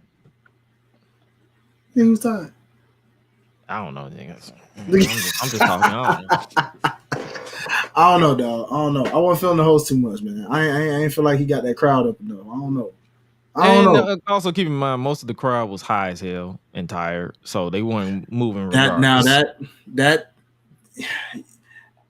did you smell any funk? Is what I want to know. I was distant. I was in the back. I ain't smell nobody. I don't think I smelled was reefer. Okay, because I was about to say I don't think anybody. Yeah, no, I don't think anybody really read that night. I mean, if they were not near my nose. Not from what I could tell either. You know what I'm saying? But that was something. Oh, I forgot. Shout out to Nick Wayne. Put homie on my music, dog. That was pretty cool. That was a cool little moment. I was like, hey, but he's cool people though. He was real chill. Like, Nick Wayne is by far one of the most coolest motherfuckers ever. Like, Legit. You could tell he was just back there just having the time of his life, just chilling. You know Like the beginning of last year, I had a chance to meet him. And I've been like a fan of his because like kid works. You know what I'm saying? Like he works hard. And I was able to like sit down and just like shoot shit with him. So humble. Like just cool. And just to see how much he's grown since and like the things he's doing now, you can see that now he's really getting into his bag. Like more than ever. I'm here for it. I love it. Yeah, I said some encouraging words to him, man. Just definitely let him know, keep pushing, and he up next, stuff like that. And he was real appreciative of just encouraging words. Sometimes the wrestler just wants to hear that. You know what I'm saying? Like shout out to Lala, shout out to everybody out here that's grinding and doing their thing, man, and been putting in them dudes for years. You feel me? You know what I'm saying? I'm not in the mood to cry. You stop that. I'm a very emotional person. I'll be like, that's what we do. We giving flowers out to folk. You know what I'm saying? Because it ain't easy putting your body on the line like that on a daily basis. You feel me? So I had at the most random times too. Yeah. Because boy, after some of them spots seeing up live, especially the GCW spots, I know Gresh. I was looking at Gresh like I know he ain't taking none of them spots. I ain't taking it, but at the same time, I wouldn't like if I actually just say fuck it, I'll train to be a wrestler. I wouldn't be like, oh, I'm not going to work or I'm not going to do this. I'm like, yo, I'm gonna do what I got to do to make sure this shit gets done and we have a good ass match or whatever. But as far as like me going on my way to take most of this shit, nah. Man, say, hey, do it. Does this make sense financially to me to take this Canadian destroyer right on the apron? Does this make sense to me financially long term? Yeah, I don't. So I protect myself when it comes to shit like that because if it's like big shows, I'm gonna pull off some hot nigga shit. That's what we call it, HNS. Like this Darius match, y'all can expect in some type of sense it's gonna be some type of fucking hot nigga shit. You know what I mean? Like, actually, I'm booked 4 times this not this weekend, but next weekend. Friday, Saturday, I'm booked twice, and then Sunday. So like, legit, it's gonna be a lot of hot nigga shit. Like, I'm gonna try not to lose my shit, and I'm just gonna fuck up everybody. I respect it. I need Donnie McClurkin with every single push off the stage. We fall down. Because slow motion. Up again. You know what I'm saying? It's just like toss over. You feel me? But yeah, that was GC Dub for the most part. Like I said, everybody was cool peoples, and a little bit of everybody just pulled up just to show love. Even Billy Starks even pulled up. Right after winning the women's TV title, she was like, "Yeah, let me go pull up right quick." Like, yeah, I just got to finish winning this belt. It's all good. Yeah. No, bro, like I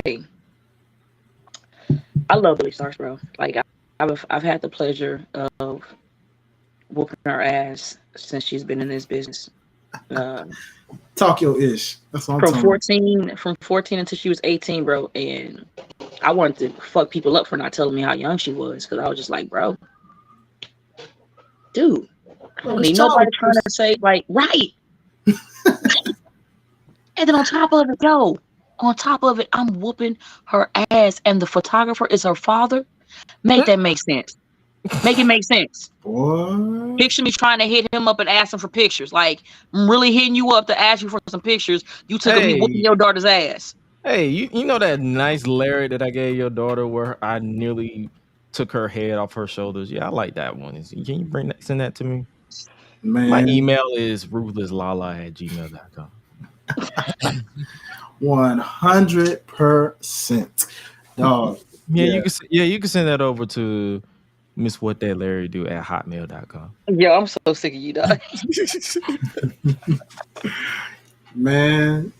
Nah, that was GC Dub for real. That was cool. And then we crashed out and then surprisingly woke up in time for Stand and Deliver. Yeah. Boy, was that an experience, catching that Philly transit. Thought that was a good Stand and Deliver for y'all? You said what? How was Stand Deliver for y'all? It was actually It pretty was lit. Yeah, we enjoyed it. I didn't realize this until today that we missed the kickoff match. It was Shawn Spears versus Joe Gacy, and that probably would have broke our our tie for the show. Yo, that match had me. Yo, the match is nice. Yeah, we didn't even predict for that match. So that match, but we didn't know about it either because wasn't it like last minute ad? Yeah, it was like I think it was added like Thursday or Tuesday. Yeah, and I didn't really pay attention. Tuesday. We wasn't live Tuesday anyway, so it wasn't. All right, that's all good, brother. I ain't tripping. I don't mind doing another tie. It's shout out to the random fan that was like, do some calculus at freaking Axiom, and I was like, okay, I understand the joke behind it, but you ain't have to say that, homie. You know, the non-rhythmatic people trying to chant "whoop that trick" at the end of it, and it just was like, y'all twist his dick. Oh God, don't. Everybody, yeah, I tried to ignore that one too. Everybody, I couldn't ignore it because the nigga was right next to me. He was right next. He said that loud as a mug too, boy. Whoop that trick, and then this one dude like, and twist his dick. I'm like, no Diddy, please. One thing, as if we didn't already know, but one thing we for sure learned at these WWE shows, these be some random fans, bro. Like, what? What you be thinking, bro? Like, do you think this before you say it, or you just saying it to try to be? Yes. You heard it. You heard it. You heard that correct. He said, twist his dick. Loud and in HD. And the sad thing is, he didn't even do it during the beat. He waited till the music stopped and everybody sat down. And twist his dick. This is why alcohol should not be consumed by some of you wrestling fans. Because if he even was drunk, I don't even know. And if he was drunk at 10 a.m., I'm judging him. You right, because that was mad early too. So you right. You right. I'm gonna tell you, like, a couple of friends of mine that I know, when they start drinking around that time, it's happy hour somewhere. And I will happily judge you. Hey. Hey man, you know, but they be truthful though. Even I, but like they be dead ass right. Cause like when it was daytime here and I was overseas, it was nighttime. Yeah. So like 10 o'clock for y'all in the morning is like afternoon for me, bro. Like. Yeah. You're right. It was something, man. But no, yeah, solid job by NXT, man. Shout out to the ladies getting a mid-card title, you know. North American. They got the North American title. That was cool to be live for and see the reaction that got. Why what was your favorite match? God damn. Because I had to ask, what was your favorite match? What was your favorite match? You gotta get all up on the camera, man. Like you favorite. Yo, at least I didn't give you like the eye, bro. And you know what the. Come on now.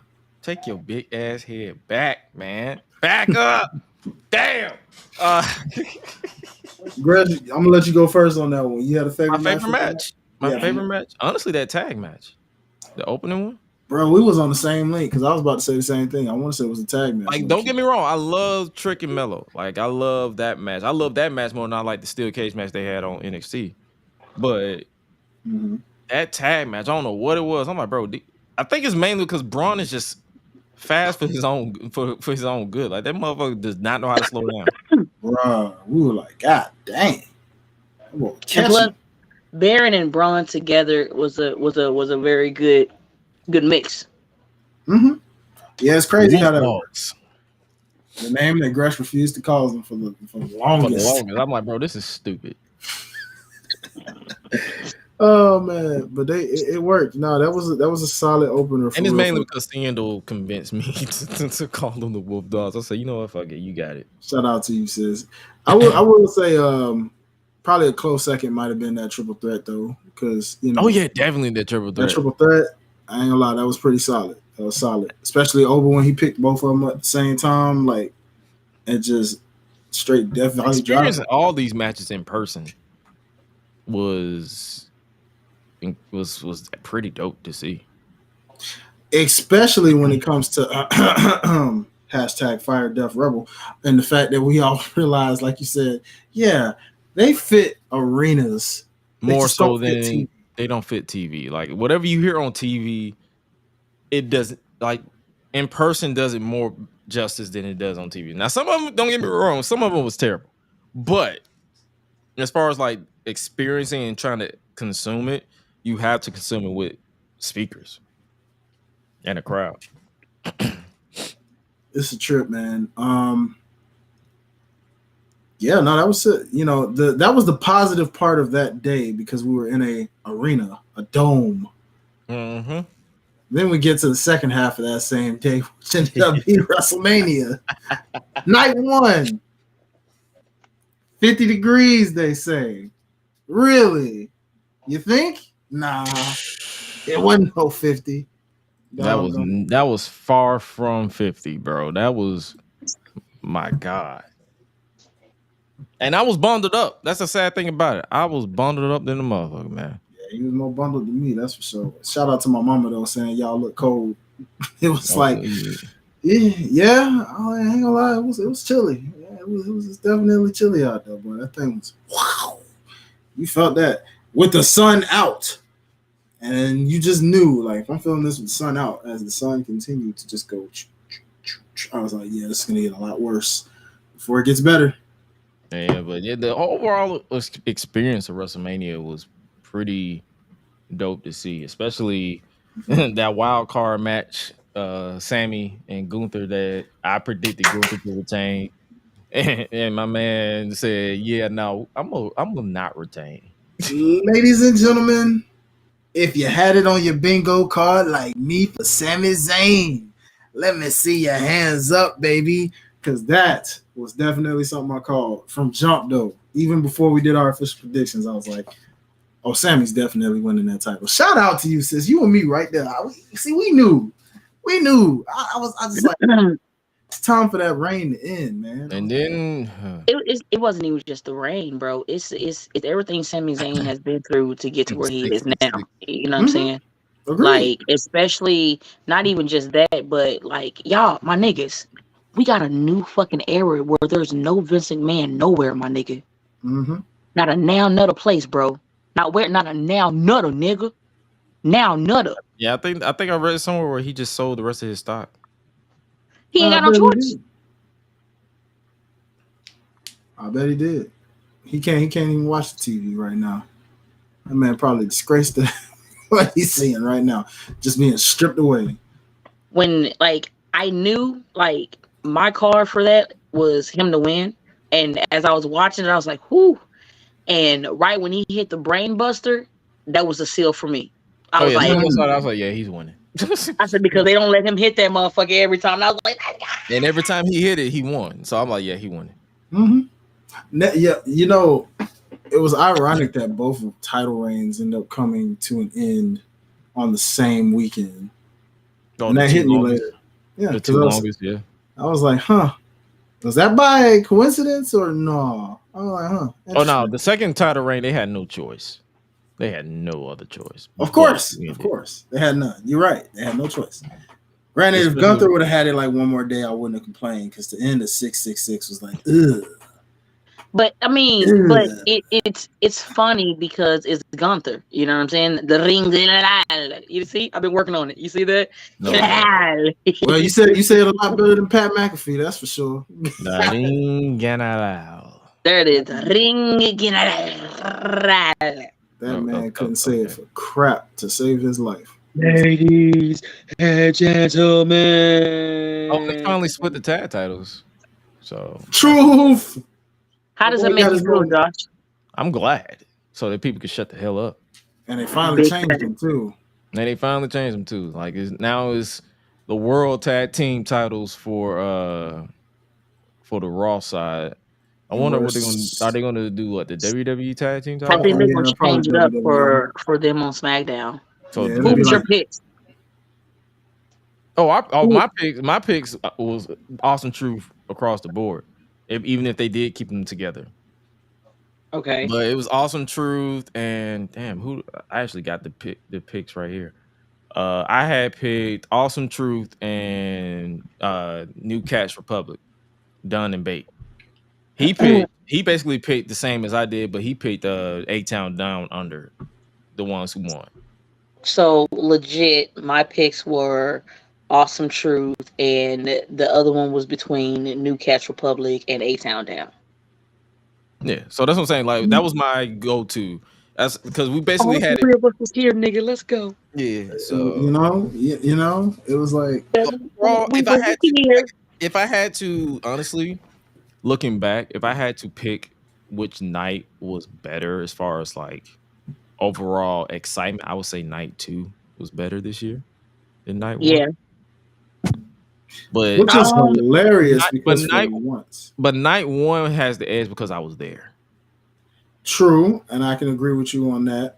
Because when I was waiting to listen to see what everybody was thinking, because obviously when you're there live, you're not paying attention to what everybody ends up saying after the fact, unless you're just like on live Twitter or something. But like when I listened back to what people were saying about comparing the 2 nights and how night 2 was better, I see why. But in actuality, if you take away the ending of night 2, they really were kind of in par, because you had some matches that were like, and then you had some that were like, oh, this is awesome. I definitely got an end match, and that was the Usos match. Yeah. Yo, and what's so bad, bro? And like, I really wish that I could sit here and I can like be like, all right, Gretchen, I think you're going too far, but no, man, because like, here's my thing, and this was my take on it. Jay was there, Jimmy wasn't. Nah, yeah. And it was just like, and that's honestly on them, I feel like, because for the most, ever since they broke up, Jimmy's always been in the tag team. Mm-hmm. Jay can be singles. Jay's been doing singles. See, everybody was saying that he did singles and being became tag team partner with Cody. Yeah, so he's like he he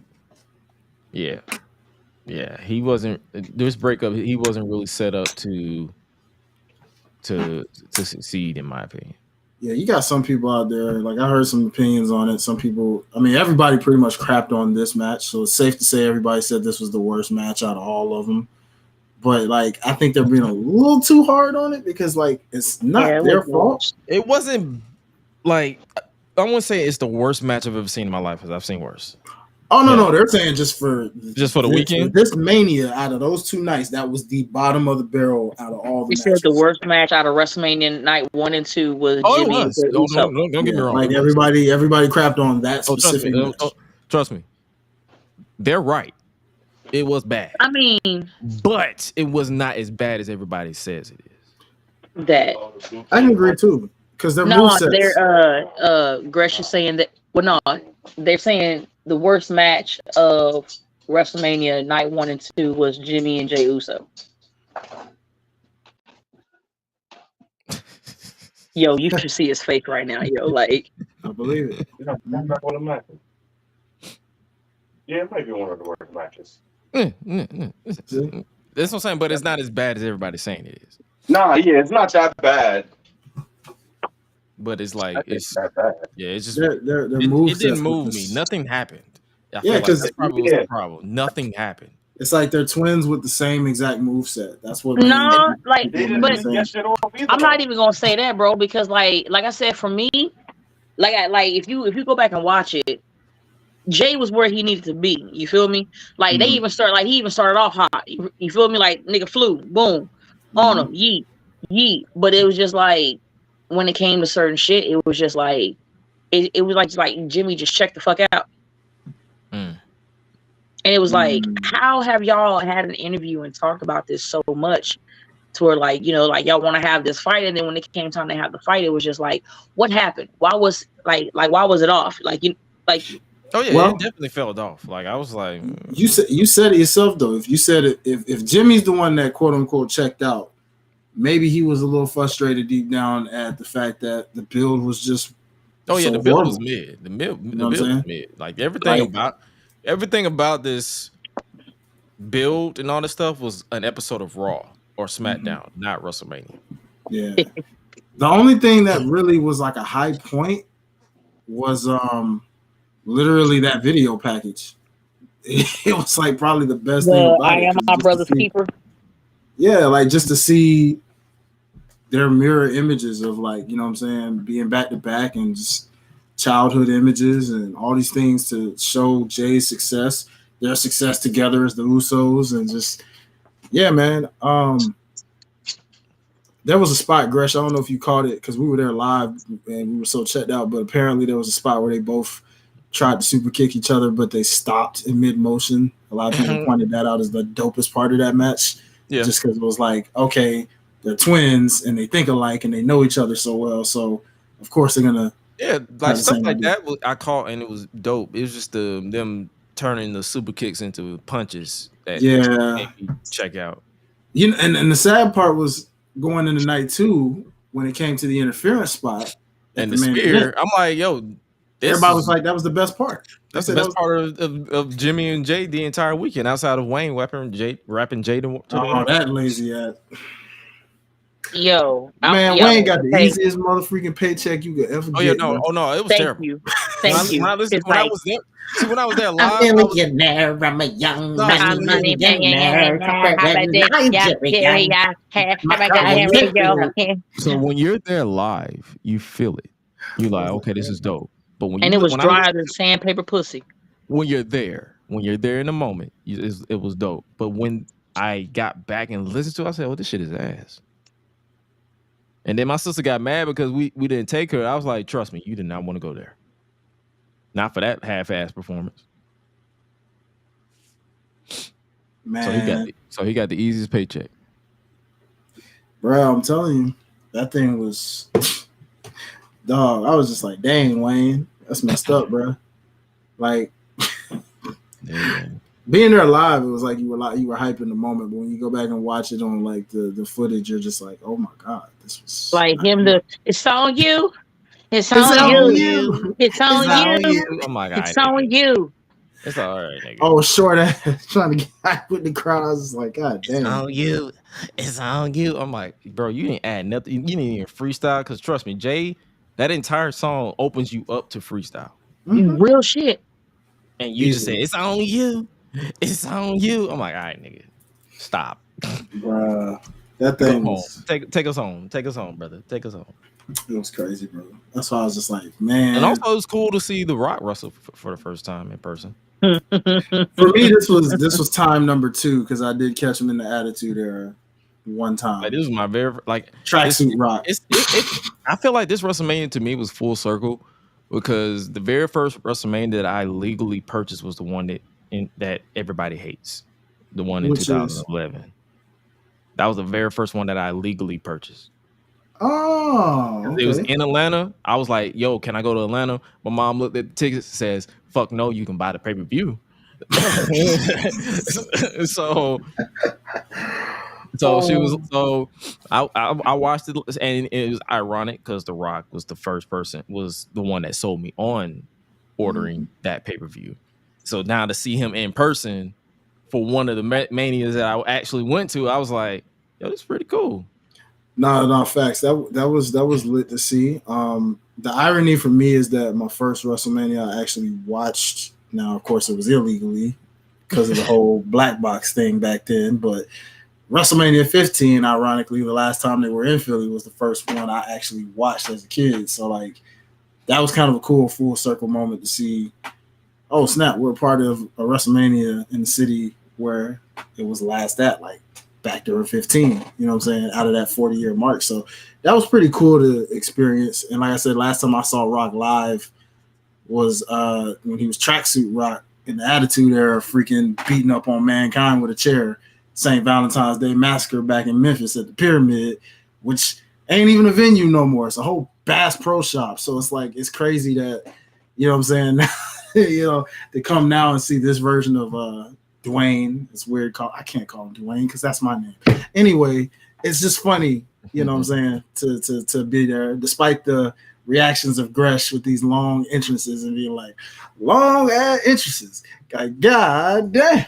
Yeah, they were kind of long. I'm like, oh my god, this is literally like I hated that that night one main event, as far as like them, like the build of it did not require them to do slow elbow and collar tie-ups. I'm like, bro, fists should be flying. This dude insulted your mama. He basically made you bleed and made an entire belt dedicated to your mama. And you out here, I'm gonna do a wrist lock with The Rock. No, you better be punching the shit out of him. By the way, speaking of which, I'm curious. Gresh, did you just so happen to see us anywhere on that camera angle? Anywhere? I did not pay attention. I will have to. Okay, because apparently one of my aunts claimed that she saw me when they was watching WrestleMania. I'm like, huh? How? I was like, where? We were pretty close. Like we were like, if we would have went one section down, we would have been on the floor. Like, true. Like borderline. Like we was on the floor, but if we would have went one section down, we would have been in line of the hard cam. Legit. Which is why I was like, that's interesting that she said she saw us, because I'm like, it's like we weren't in front of the hard cam, but we were in one. We were in range of one of the cranes. So it's possible. It's possible. I've had people tell me all the time like they saw us, and I'm like, how? Send me a screenshot. Yep. Like, don't just tell me you saw me and then it ain't me. It's just another black nigga in Philly that you thought it was me. Facts. Big facts. I'm gonna be honest with you, Josh. There ain't gonna be nobody else looking like you, bro. It's only one of you. I'm just gonna be really honest, Josh. I could pick your ass out in a fucking big ass crowd, and you would know that I picked you out because you would hear me scream your name abruptly, loud as fuck. Hey, yo, Josh, I found you, nigga. You're gonna be like, that's true. Yeah, that's true. Yeah. But outside of being cold as hell, yeah, I think that pretty much wraps up our WrestleMania weekend, because we just chilled at the crib. I mean, we did WWE World. Oh no. Wait, there's one more thing, because this pissed you off and it pissed me off. That goddamn traffic in these freaking stadiums. Philadelphia. Let me tell you something. Look. It was cold. Philly Stadium right here. It was Wells cold. Fargo right here. Lincoln right here. Hella cars backed up, just stuck, sitting there. Train full of people sitting outside. We was like, yep, nope, so much for that. We tried to call an Uber, and boy, the many times it got canceled, and you kept trying to. I was like, Gresh, let's just walk further down to see if we could follow where these cars. Nothing. We had to go to a freaking courtyard Marriott, chill in the lobby until it got clear enough for an Uber to finally come get us, because we were like, bruh, this don't make no sense. So we didn't get back to the crib to about what, 1:30? It was about 3 darn near. Because we ended up going to Taco Bell because it was 24 hours and it was the only place we could go get something to eat. Yeah. And then we got back to the crib and it was over with. Yeah, that's why we was like, because a lot of people was like, why you ain't going to night 1, night 2? That's why. Yeah, because Lord, here's the thing. You saw how night 2 ended. So despite what people may say about night 1, night 2, I'm glad we went to night 1. Because that experience after the show and night 2, knowing how early our flight was, shoot. And it wasn't even that early. We just had to get there early because I had to go through TSA longer. Because I ain't have my ID. But that still would have sucked. Because it's like, based off how we got home, on top of having to make sure we were all packed and didn't forget, bruh, nah. Oh, no. What we did was right. Like, if we were to do this again, we would definitely, like, if we want to do night 2, I would definitely schedule our flights to leave Tuesday. Facts. And not to mention, I didn't even realize the Raw after Mania was in Philly. I'm thinking it was in Brooklyn, but it was like, oh, that was the week of Mania when it was in Brooklyn. So to see that it was in Philly, it was like, oh, we could even have went to that Raw, but it was like, yeah, the Raw was kind of mid. I ain't even gonna lie to you. It was.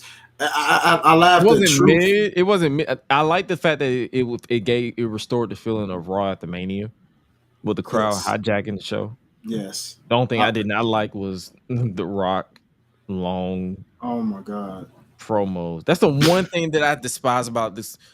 The final boss Rock. His promos just drag. Long. It's like Bro. he's the opposite of a wrestler. You know how like when wrestlers get older, If their I matches see a get fucking longer? wrestler, my nigga, try to fucking record a 20-minute promo, my nigga, on Nope. God, bro, We pull-up still season is in full effect, my guy. To answer Yeah. your question, brother, no, they still Nah, have not announced it. But the rumor apparently is Minnesota, and I'm like, it better not be. no, thank you. Like if Philly, now granted, here's the thing, Gresh. I will say this: Minnesota at least has a dome, at least, so you wouldn't be in the cold. But the problem is you're in the cold everywhere else. But now I saw someone from who lived in Philly comment on one of my posts. They was like, "It's not even cold here," and they was in Minnesota. They said it's not even cold. I was like, okay, we'll see. I still ain't finna go out of my way to go there because I don't know what the hell to do there. Purify yourselves in the waters of Lake Minnetonka. That's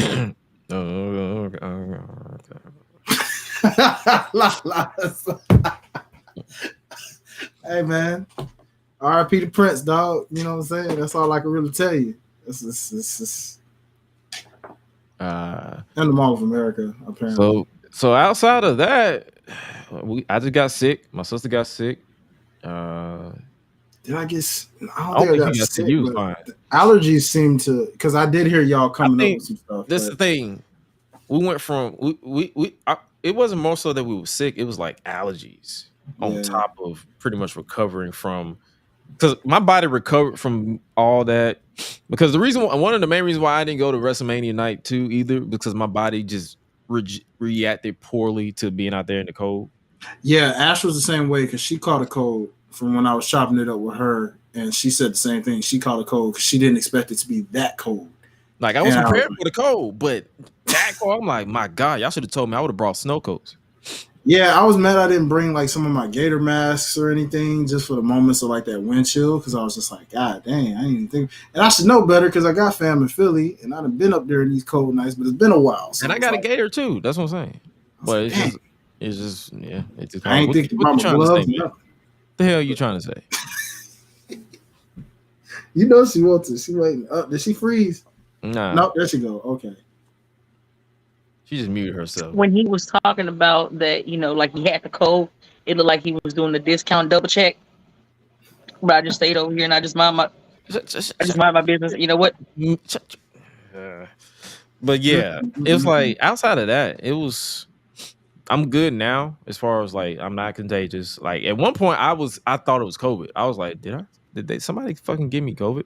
The reason why I went to that conclusion is because I know a lot of wrestling fans, they don't care if they're sick. And I've always wanted to go to like DPW and all this stuff.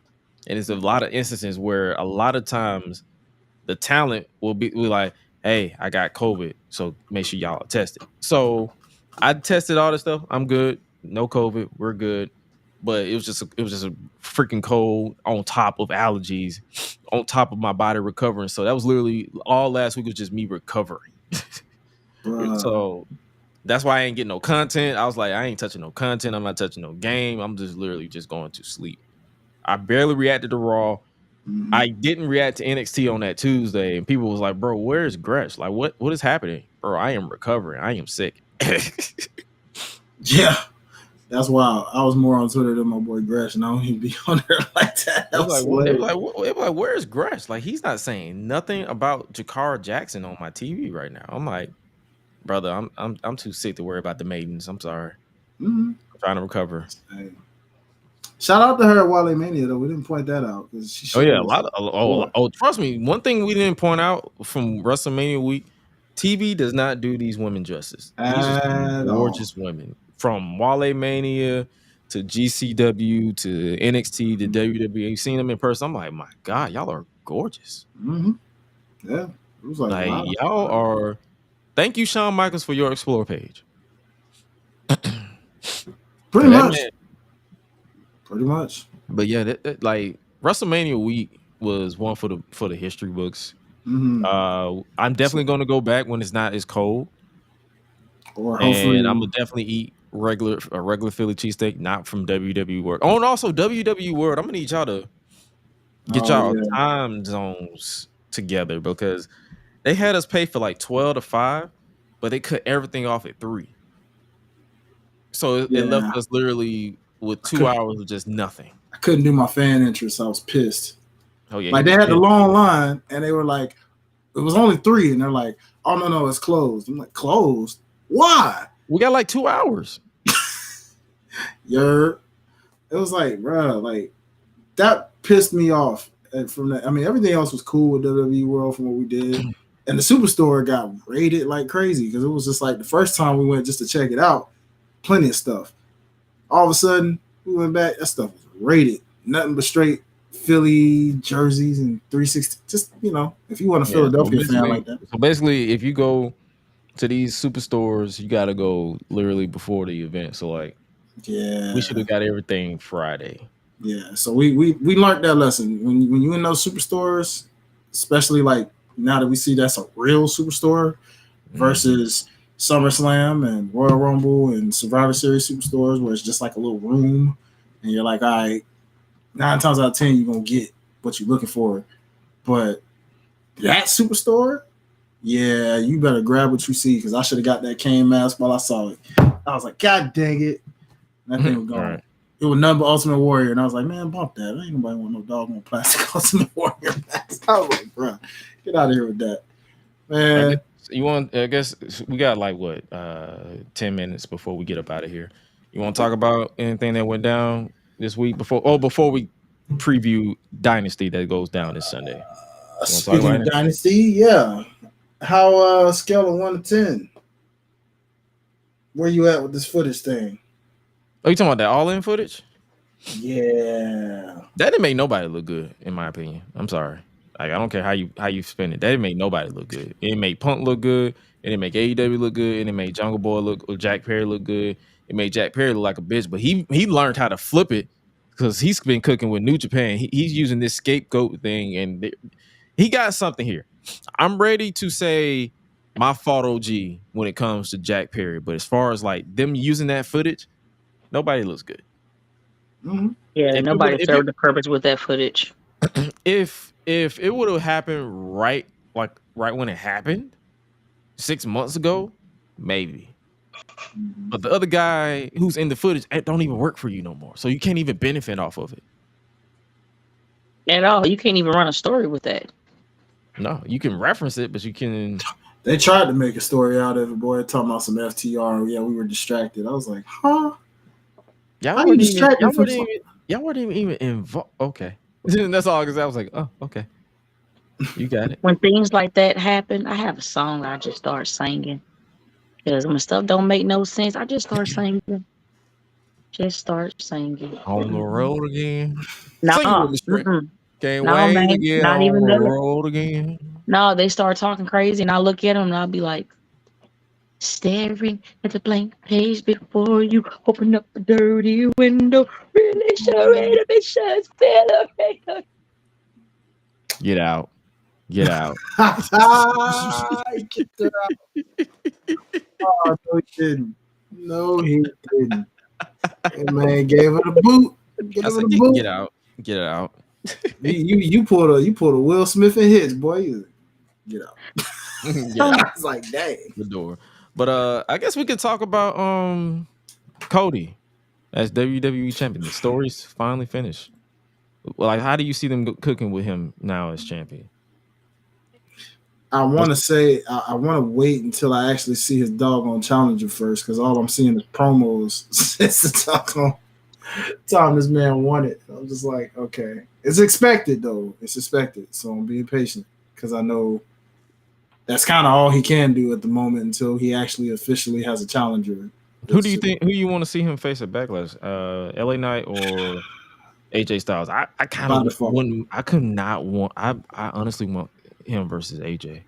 I want him versus AJ. Only for the simple fact about it is that AJ has wrestled everybody in the Rhodes family except Cody, so it'd be pretty dope. I mean, he wrestled his dad in TNA. He did. That is true. I mean, for the sake of it, I'm gonna agree with y'all and say the same thing because I automatically assumed it. But then I say to myself, for a little twist, I wouldn't mind if LA Knight won and they turned him back heel after losing, in a sense. to like, because I need heel LA Knight back. Basically, they're not gonna. But here's the thing: heel LA Knight never left. It's he's still the same person. He's but still the same person. We have LA Knight, Stone Cold Steve Austin era. That's who we're dealing with right now. That's true. That's true. It just works better in a heel sense because it allows them to get a little more edgy. But you're right, because it's just. But here's the thing: it's just more so Triple H just needs to book his babyface to be edgy. Yeah, but if you notice, they are being edgy. Like everything is changing up. Like hell, how many? Even the commentary is saying shit and like having a lot of reference. Like night 1 and night 2 commentary, my nigga, was chef's kiss.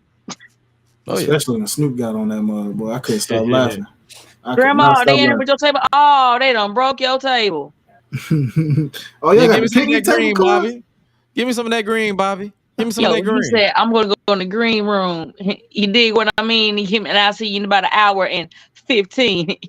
Man, he did. I need Titus and Snoop on commentary at least one. No, fuck no, bro. I'm happy with Cody, but everybody has to be patient, bro. Same shit. That's why I had to explain to my sister, because my sister always comes to me with junk that be like, people be just bitching about something. I'm like, you honestly, it's social media. Niggas just need something to talk about. Because I ain't gonna lie to you. Like, I'm literally seeing discourse right now on how Cody is holding the title during his entrance. I'm like, y'all have nothing else to bitch about? These have nothing else to do. My thing is, how do you think becoming a champion goes? Like, there's a lot of PR. In the beginning, it's more PR than you even being in the ring. Because one, you just beat somebody who had a tremendous title reign, leukemia and all. You feel me? And it wasn't just like some match. Like, bro, you lost to this man last WrestleMania. You feel me? And then legitimately finished your fucking story and told a story. And here's the thing about it. It wasn't just Cody's story that's finished. A lot of stories, match 1, like night 1 and night 2, a lot of other people's stories was finished. With Drew McIntyre, you feel what I'm saying? He finally got to win the championship in front of people, so he could have shut the fuck up.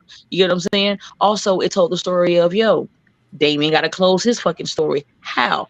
Because, he cashed it in.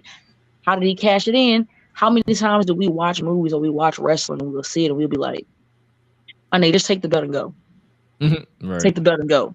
And then when they get beat up, I even take the belt and go. But this has been one of those times where we was like, bro, just leave. Just leave. Oh, yeah.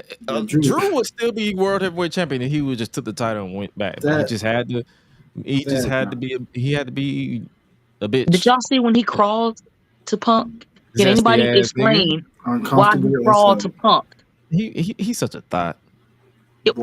I'm done. He's such a thought. Like, bro, why you crawl like that? Like, bro, I was like, you just kissed your wife and then you're gonna slide the belt to a man and start crawling to him? Like, yes, bitch. Middle America. I was like, dog. If you don't get this kinky ass, stop putting your chest out. I see you, Josh. Sensual seduction. I'm gonna take my time. She gonna get hers before I. I'm gonna take it slow.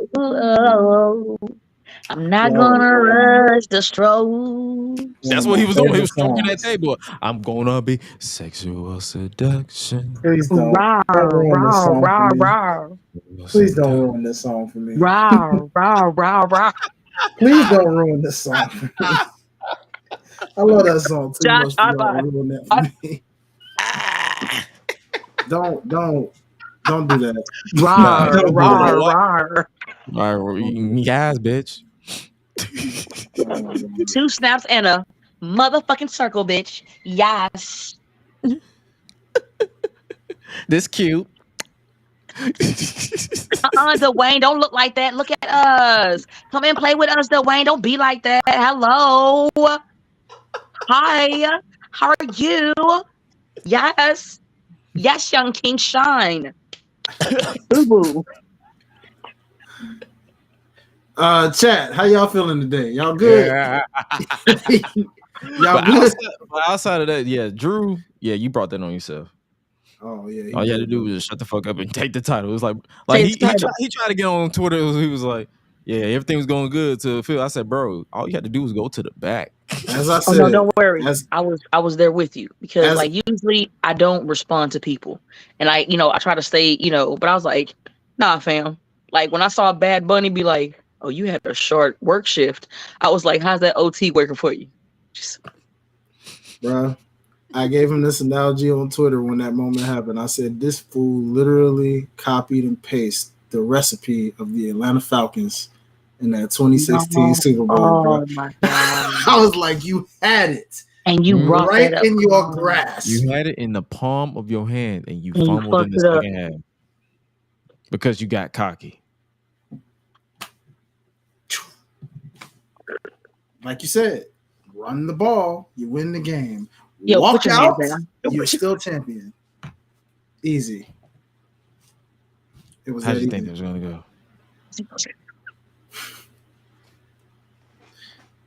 Yeah, pretty much. Dumb niggas. But Damian Priest is the World Heavyweight Champion. That's pretty cool. First Puerto Rican in 50 years. Yes, since Pedro Morales. Shout out to my lady's roommate who was Puerto Rican. That was like the number one moment for her, actually, as a native Puerto Rican, to see, a Boricua get that joint. You know what I'm saying? I said, all right, hey. Despite this... the Cunter Taker? Yeah, despite that, stop it. People killing me with that because I'm just like, yo, really? So they interviewed him. They interviewed Damien and told him that he's called the bisexual Undertaker, and he was like, I don't even know what that means. Like, he was interviewed, and it was funny because it was him and Finn. So when they said it to Damien, Finn just lost it. He said, "Word, they call you the bisexual Undertaker." Finn's stupid. Finn is, bruh. I don't know, man. Is he stuck? Is Josh stuck? He'll blink in about 2 seconds. He'll have to blink in about 2 seconds. There's no way. He trolling. He gotta be trolling. That's a hard move. He's fine. I see him. I see his breath. He's breathing. He's breathing. And go. There it is. Yo, he might just be frozen. Or is he really just working on holding his breath? Let it go. Oh. Let it go. Yep, there it is. Can't hold it back anymore. Hey, let it go. Now, I don't know how I let him in because I don't have control to let this man in. So I guess he just pops in when he pops in. Yeah, he's gonna let himself back in. No, man. The story, how the story finished for Cody Rhodes, I was with it. It finished a lot of stories. It finished the betrayal story for Roman. It finished the story for Cody. He's back. Welcome back, brother. We held it down until you got back. Hey there, brother. Good to see you there, brother. I have no idea what has happened. We were like, we was literally taking, like, we thought you was just fucking with us, and then I was like, wait, no, I see him briefing. He's briefing. Nope, I don't see him. Wait, he was like, we lost him. Hey, yo, we're good. All right, I'm gonna keep it in. Fuck it. That works. But yeah, other than that, what was that was crazy. Story. No, we was talking about Contra Taker. We was talking about the bisexual Undertaker. That's what they call him. That's what they call him. That's not me, but that's what they call him. And that's what the kids call him. Yeah, that's what the kids call him. And when they told him, when an interviewer who interviewed him with Fan told him that, he was just like, I don't understand what it means. And it's like, what was so crazy is Fan understands it. Well, he's not. Yeah, he is, but Finn don't. Yes, he is, but Finn gets it, but he don't understand why they call him the bisexual Undertaker, which is why Rhea and fucking Finn like lose their shit every time because it's like, you want to tell him? You gonna tell him? I'm gonna tell him. Yeah. It's gonna be like that one time to where nobody communicated with Batista that they was gonna all wear one color, and the nigga showed up looking like the lone Power Ranger. Just like they used to call MVP back in the day. Go figure. Now let's be fair. MVP did used to rock some Power Rangers fit. Bro, it was Power Ranger-esque, you know what I'm saying? Like the man looked like he was about to go morphin' time.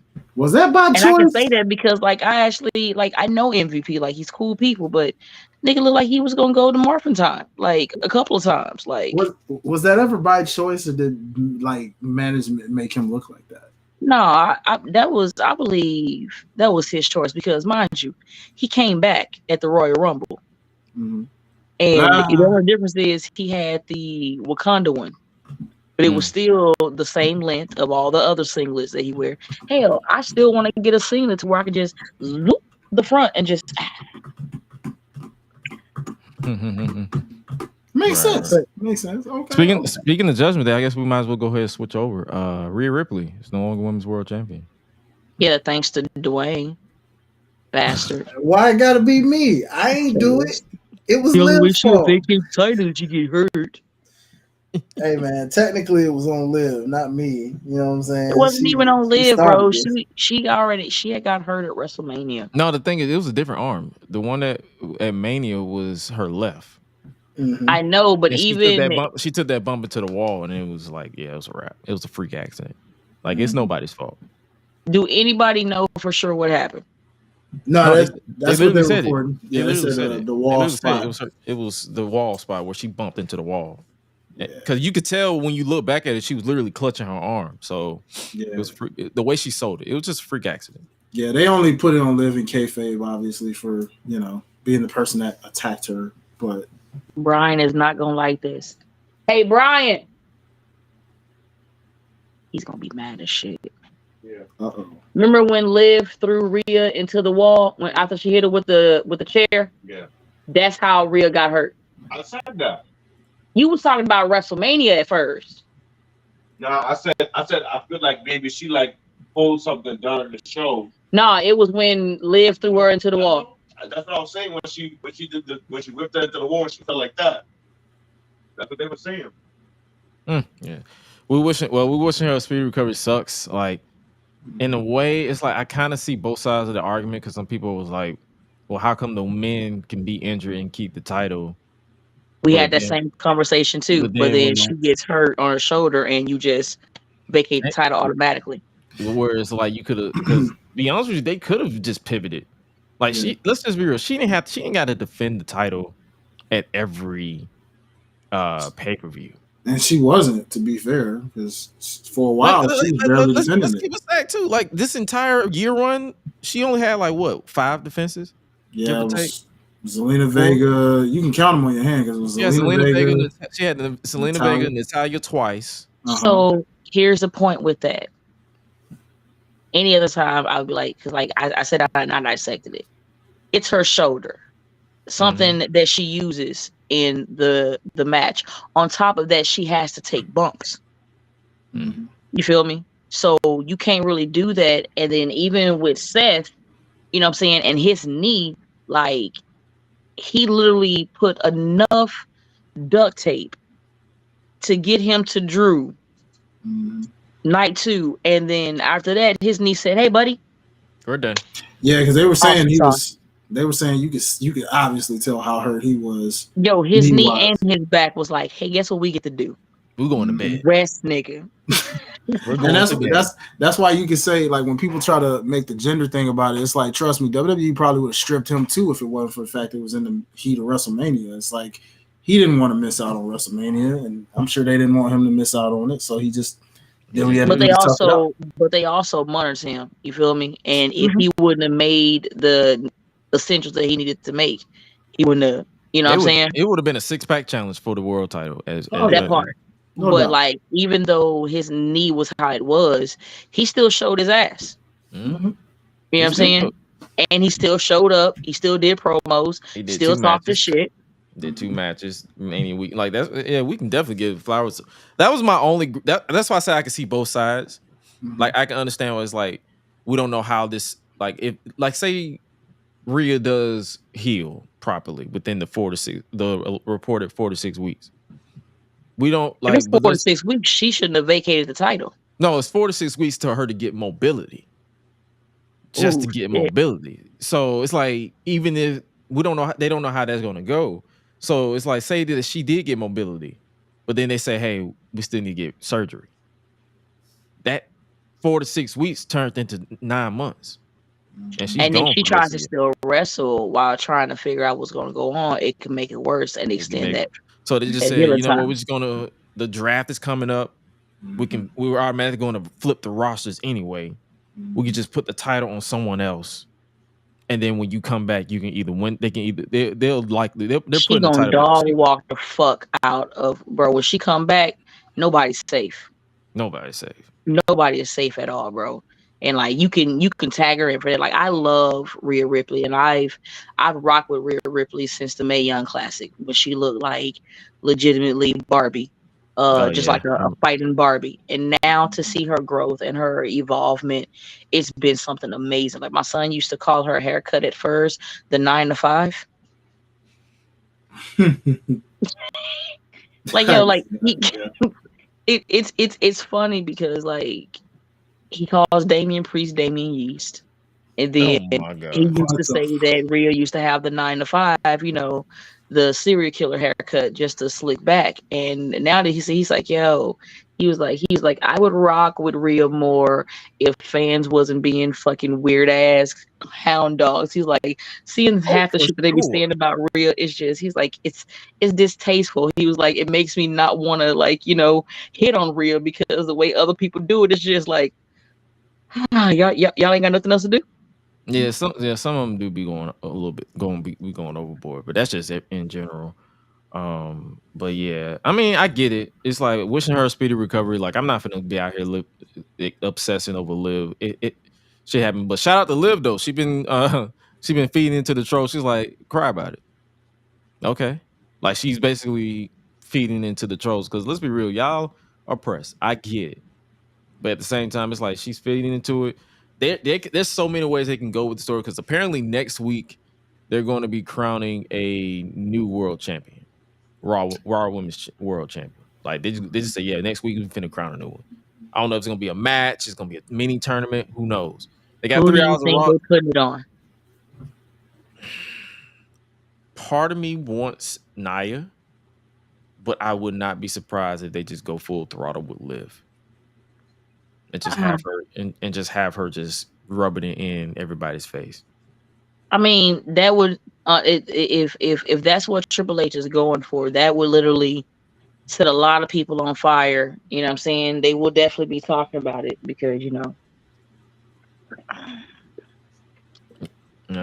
But outside of that, yeah. That's let's see what else I want to talk about. Oh, new bloodline apparently.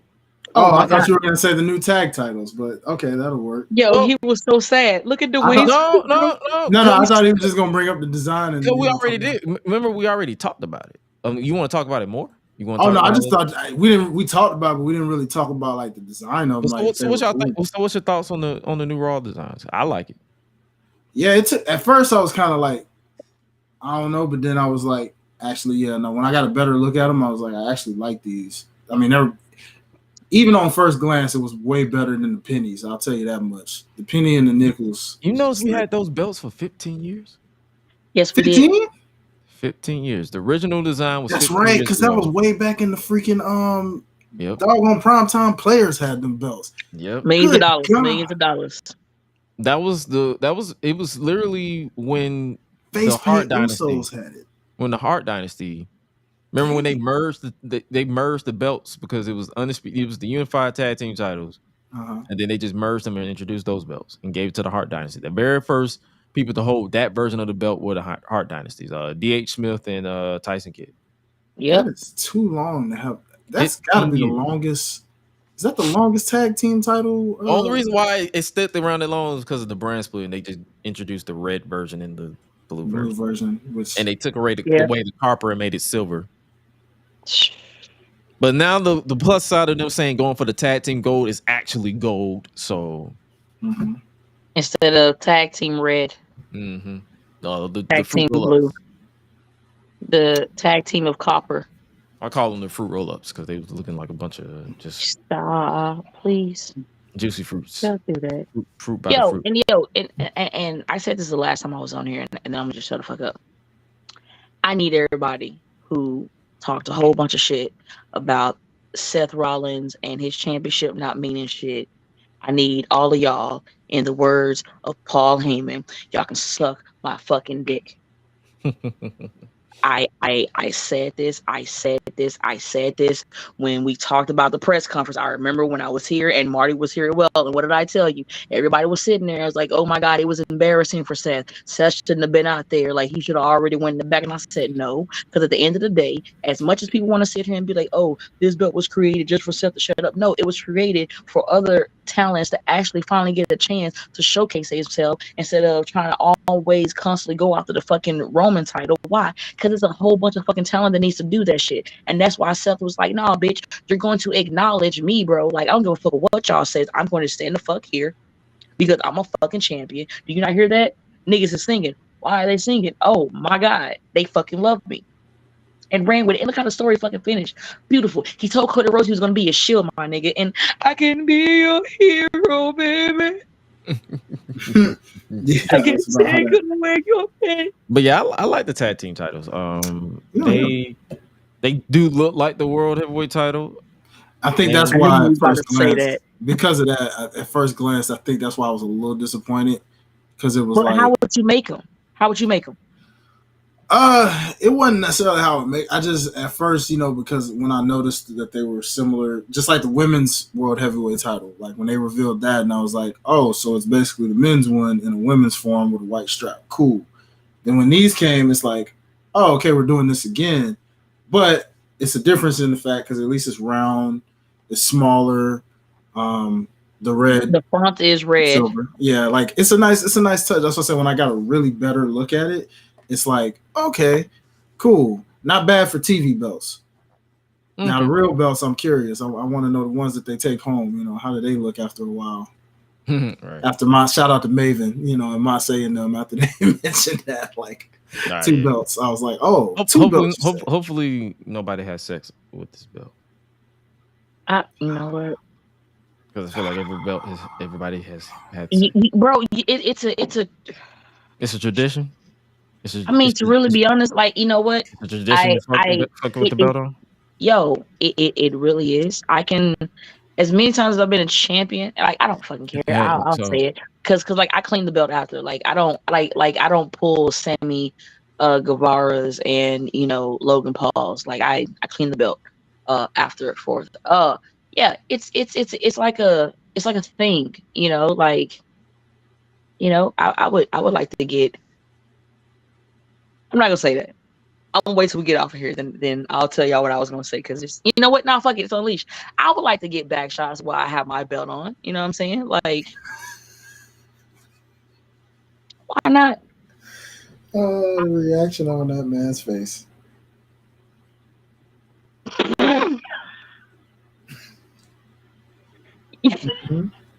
Mm-hmm.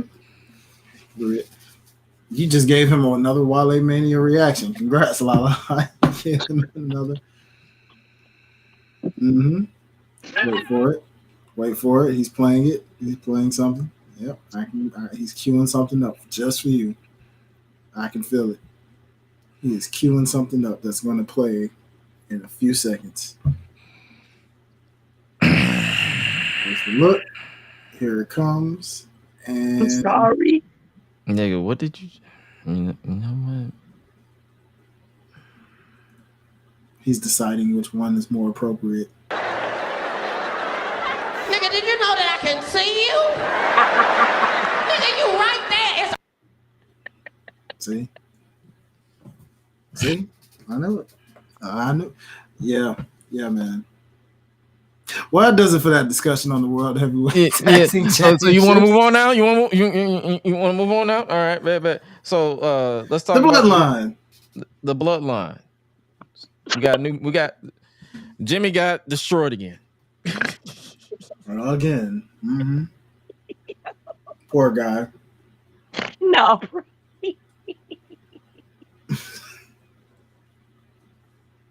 He had it coming, bro. He did. Like he put it. Everybody knew he was gonna catch it, bro. You think it was more so? Okay, here's the question: is it because he lost, or is it because his match was trash? That's the question. It was because they was going to get rid of him a long time ago, bro. Remember, Jimmy wanted to be the next in line and thought because of what he did for Roman with Jay that would put him in. And when Roman was like, Solo was next in line, Jimmy was like, You're like, for real? damn, like, word, cuz? Okay. I forgot about Tonga because honestly, I thought that Maus Fatu was gonna pop up. I kind of did too. I don't know why y'all. That was another thing I called because I know you remember me saying. I think it's more so because so much has happened that he just slipped in the radar. Like I kind of avoid for WrestleMania week fallout. I kind of avoid all rumors, or I try to avoid social media as much as possible. So my reactions are genuine. So when Tama jumped Jimmy, I'm like, yo, this was a genuine reaction. Like, Tama? We going and there? even still then, people was like, I don't get it. I was like, so y'all don't remember Rikishi and Haku? He's family. And people was like, I don't get it. Like, he's not even related. Like, I've heard.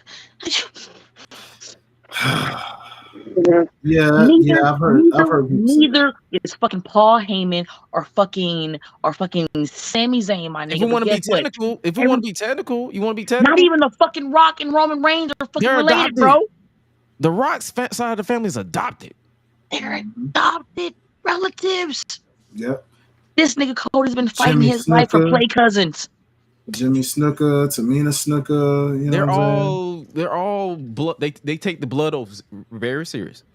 Mm-hmm. And I understand that. I if anybody understands that more than anything, I do, because I have people in my life who are not my blood, but have been there for me more than my own flesh and blood. So I understand that. You know what I'm saying? Too. Like, I get that. But if y'all niggas want to be really technical, that's not your purse. I don't know you. Dog. Yeah. Poor Paul. And I was scared for Paul. I ain't gonna hold you. Paul was scared for Paul. The way Solo was hoeing Paul, I was like, you leave Paul alone. You leave the new Hall of Famer alone, Solo. Here's the logic gap with Solo's proclamation. Winning and losing matters. You lose, brother. You have not lost. You have not won one single match since you beat John Cena at WrestleMania. Was it WrestleMania or was it Crown Jewel?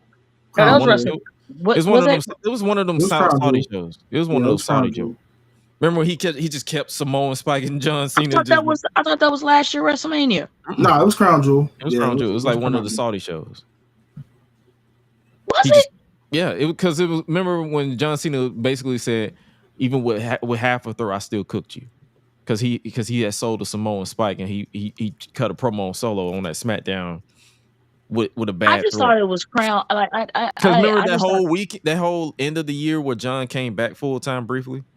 Actually, pause, because that was when fucking Kevin Owens and Sami Zayn won.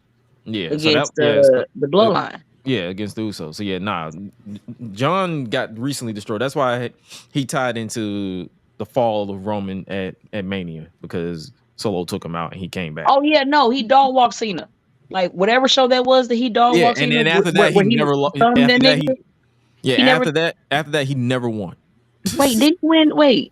Nope. To be fair, they put him in. Oh no, wait. Didn't he win some? Nah, all of them was tag matches, and Jimmy kept losing. Wait, but then they put him in a singles. He had a couple of single matches. No, because he lost to LA Knight. He lost to Jey Uso. Let's go to cagematch.net. Let's pull up Tony Khan and pull up cagematch.net, because I'm curious. So I know he lost to LA Knight. I know he lost to I know he lost to Jay a couple of times. All right, we're going based off of let's see. 2023, let's see. Street fight. This is in 2023. He lost. Then you go to, where is it? Damn, he lost a lot. What the fuck? God damn. He literally lost a lot. Damn. Street fights, he lost. Tag matches, he lost. And most of these are in house shows. So he lost. He was losing in house shows and on TV. He fought Randy Orton, lost. Count the TV matches. Yeah, I'm about to say. Okay, so anything live. Okay, right. Because if that's the case, yeah. Let's see. So September 1st, he defeated AJ Styles. Then John Cena and LA Knight defeat the Bloodline at Fastlane. Thanks to Jimmy. Yeah. Thanks to Jimmy. Then Solo lost to LA Knight on the following SmackDown. Mm-hmm. Then LA Knight and Randy Orton defeat the Bloodline. That was the Tribute to the Troops episode. Jimmy. So Solo Sikoa defeated John Cena in 16 minutes at Crown Jewel 2023. Mm-hmm. And that was November 4th. Then you have LA Knight and Randy Orton winning. Then you have AJ Styles defeating Solo by DQ on the December 15th episode. Okay. Then a 2-on-3 handicap match. AJ Styles, LA Knight, and Randy Orton defeated the Bloodline. Jimmy. Yeah. With Jimmy. Randy Orton defeats Solo Sikoa on that SmackDown after. Then LA Knight defeats Solo Sikoa on the SmackDown after by DQ. Mm-hmm. Then I guess you can count dark. You can't count dark matches because after SmackDown, because Cody beat him there. Stop. Then literally he didn't, and then after that he literally had no matches. All the way, it was all house show. Then they had Bloodline Rules versus Seth Rollins on that Raw in Brooklyn. I mean, in the Barcade, no contest. Oh, sorry, it wasn't. Dang, I thought he won that. But yeah, okay, no, it was no contest because there was no DQ. But it was just a rules thing. Then Jey Uso defeated Solo Sikoa by DQ on the SmackDown before WrestleMania weekend, and then that's it. He has not won a singles match since John Cena. Okay. Both in live show, and so that's why I made that note. I was like, so with this declaration that that winning and losing matters, he needs to win. Because if that really was the case, Solo should have been kicked out in November. Solo should have been done. Mm-hmm. I mean, no, because really, if you really think about it, Jimmy was the weak link because no, I'm not defending somebody. No. I'm not saying it.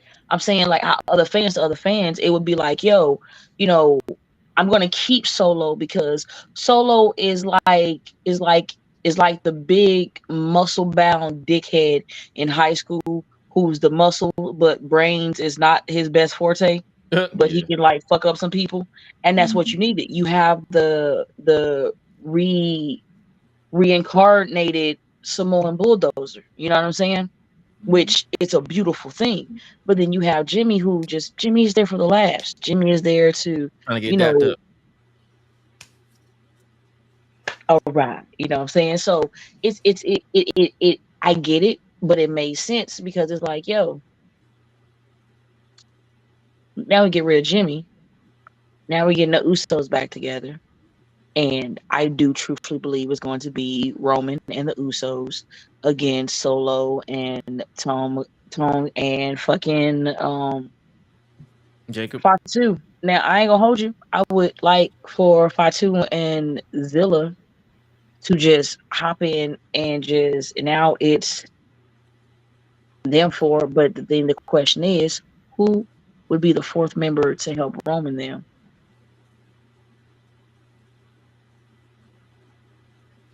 Trust me, it's like 20 million of them niggas. They'll pop up. The other Tonga.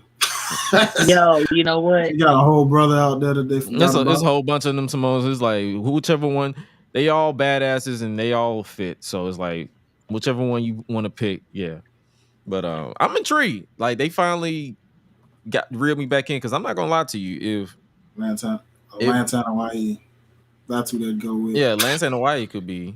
He is in Hawaii, so that could be. So that's what I'm saying. It's so many people it's so many of them. Like, god damn, it's so many of them motherfuckers. Like they literally spawn up like gnats. He'll just get Lance and Noah. I'm acting like I didn't even know. That's what he just said. That's Lance, what he just said. I'm so sorry, Lance. Like, and I literally just saw him. Yo. Yeah, that's what Highlight just said. So yeah, that's what I'm saying. It's so many of them niggas though. So it's easy to forget. But Roman may be upset. Roman may be upset with Lance. He was at Hog and he was wrestling. I forgot the dude he was wrestling. And during the time the dude was down, he got outside on the apron and he threw up the acknowledgement and then he ended up losing. So then when I saw Lance when he came I ain't to gonna the lie back, to you. Roman ain't in no position to be mad at nobody. He ain't the champ no more. All right, you know what words? Yeah. So he can't pick and choose who he want by his side. Like, bro, you ain't got no choice. I mean, he actually really could if he wanted to. I mean, he could still be picky because like he still was a dope champion. You know what I'm saying? But you still lost, bro. It's all Yeah, good. I went back and looked at that title reign. Shout out to the playlist. He has defended that belt 31 times in the 3 years. No one can dispute Roman's title reign. They're just glorified haters. But like my boy Playboy Rick, beach ball Roman, as he calls. Yeah, he's just a hater. We give him a pass because he's cool. Yeah, but despite his Brock loving fandomness. Yeah, no comment on that. Oh man! But let me see what else we got before we get up out of here. Or before we preview. What's it called? Oh, Sheamus is back. And he got the lobster dude. He got the lobster. Niggas was clowning me because I called that thing lobster head. I'm like, I thought it was lobster head for the longest. It's written in my face. Mm-hmm. Yeah, man. So that's pretty dope to see. That Intercontinental title division is about to be real stacked with him back. Him, Gunther, Ilya, if they bring him on the Raw, Chad Gable, a new heel Chad Gable after that good match on. That man literally snatched Sami Zayn up out his wife's arms and gave him a German on the floor. Shout out to that production, man. So shout out to that. Let's see what else we got. Shout out to Becky Lynch, wrestling Rhea while having strep throat and 102 degrees. Dealing with shout out also, ma'am. 50-degree weather at that. You was going through it just like we was going through it. She was like, and like after they was saying it, and you saw how she came out because like usually she'll be talking her shit. Like she stayed calm because it's like, yo, I'm not about to exert myself. This what little energy I have, bro. We're gonna get down here. By the time this adrenaline hits, we're gonna be good for probably ever long. We got like a good hour or two after the match until the adrenaline wears off.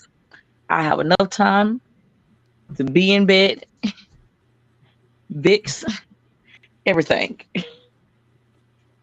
Oh, I almost forgot.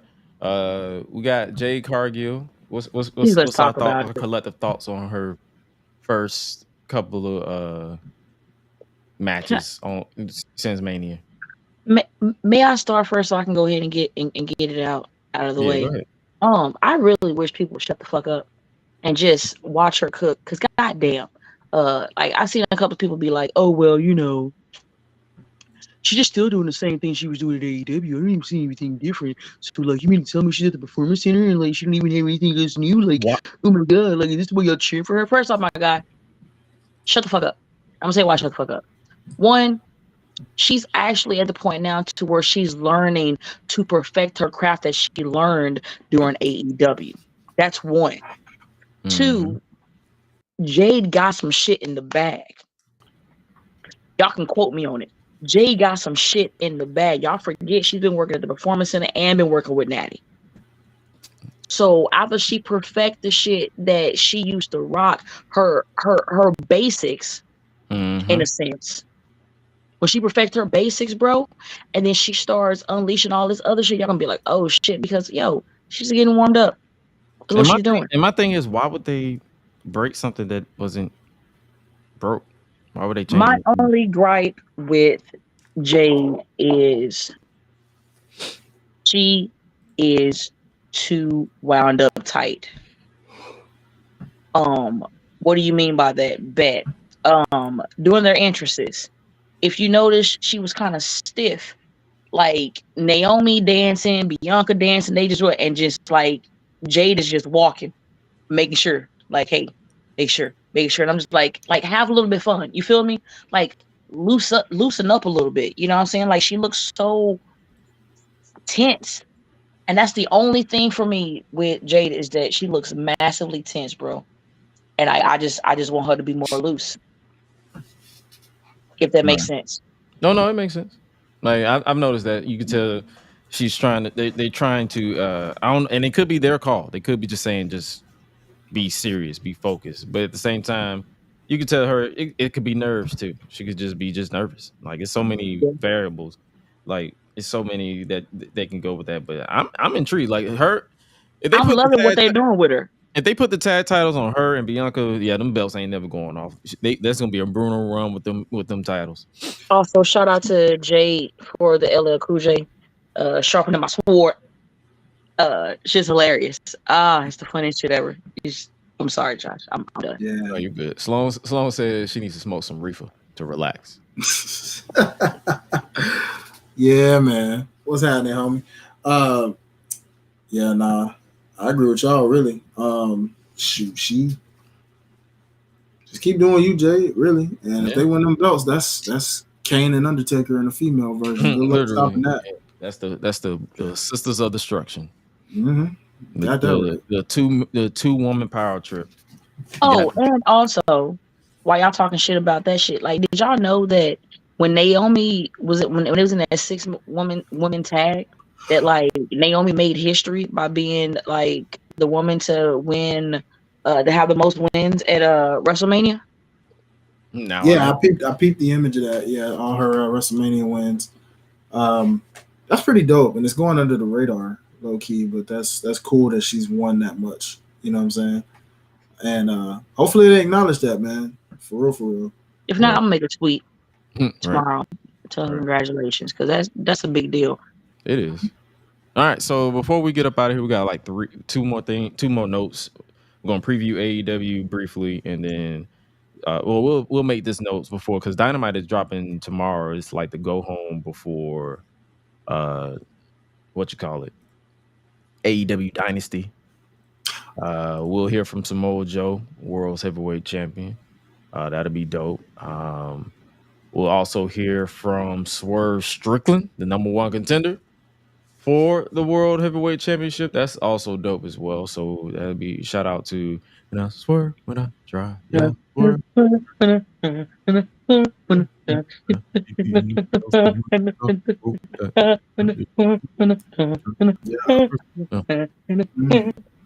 We also have a mixed tag team match. Excuse me. We have Adam Copeland and Willow versus Brody King and Julia Hart. Julia Hart is what they is. That's also dope as well. Okay. We got what's her name? Deonna Purrazzo versus Mariah May. That's also a dope situation. We'll also hear from Mercedes Moné. You know, I'm tired of these promos. I'm not even gonna hold you. Well, these promos. Me too, bro. But we ain't gonna see it until double or nothing at this point. You said it's what? anticipation, baby. Like, breathe. That's a long anticipation. Says double or nothing. I mean, but hold on. I need her to get not really. I need her to get physical. I just need her to punch somebody in the face. I mean, but like, if you don't really be honest about it, even when they brought Jade to WWE, she didn't get physical for a while. We just saw her doing backstage stuff and like doing stuff. You feel me?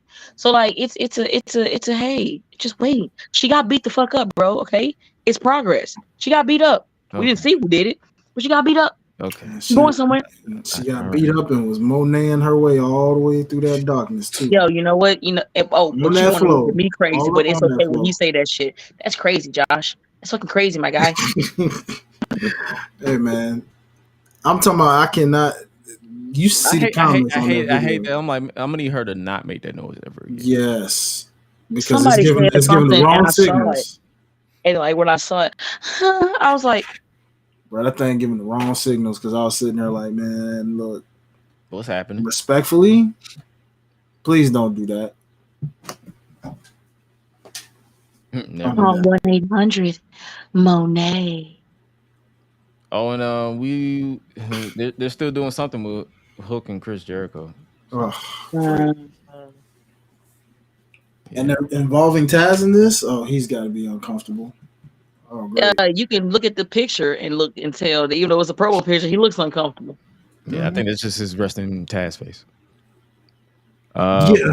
Before he faces Bryan Danielson this Sunday, we got Will Ospreay versus Claudio Castagnoli. Probably slap. Yes, sir. I And like then, to call him CC for short.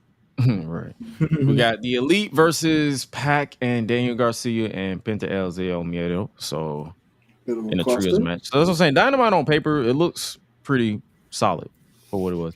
And also, speaking of solid, we have a new IWGP World Heavyweight Champion in Jon Moxley, becoming the first person to win the IWGP, the WWE, and AEW World Heavyweight Championship. Mm-hmm.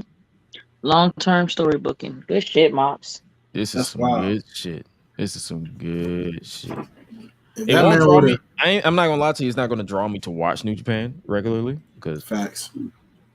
I only have so much time in the world to consume wrestling before I just check out.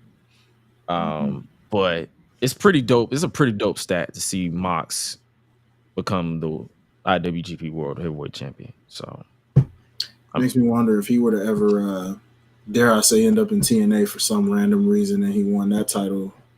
That would mean I think he'd be the only one to have all four of those. Then no, he would be. He would be because Kenny never went to WWE. True, you're right. So yeah, dang, that would be crazy, bro. But congrats to him and congrats to that on becoming World Heavyweight Champion. Before we get up out of here, I guess we can get our predictions down for AEW Dynasty that's going down this Sunday. So as of now, it's 1, 2, 3, 4, 5, 6, 7, 8 matches. Not bad. Not too shabby. Beats their usual 12, 15. I expect them to add at least like 5 more.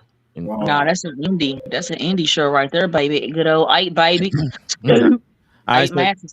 I expect them to give us a little more by the time we get to Dynasty on Sunday.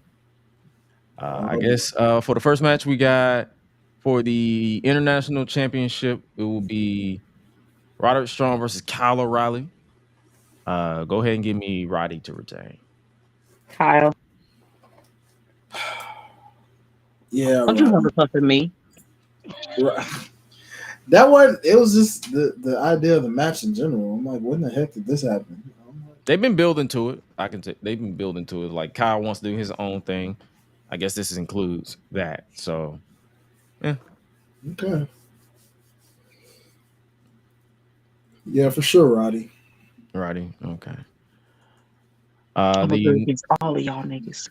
The next match we have is a trios match. TNT champion Adam Copeland, Eddie Kingston, Mark Briscoe versus House of Black. Baby faces.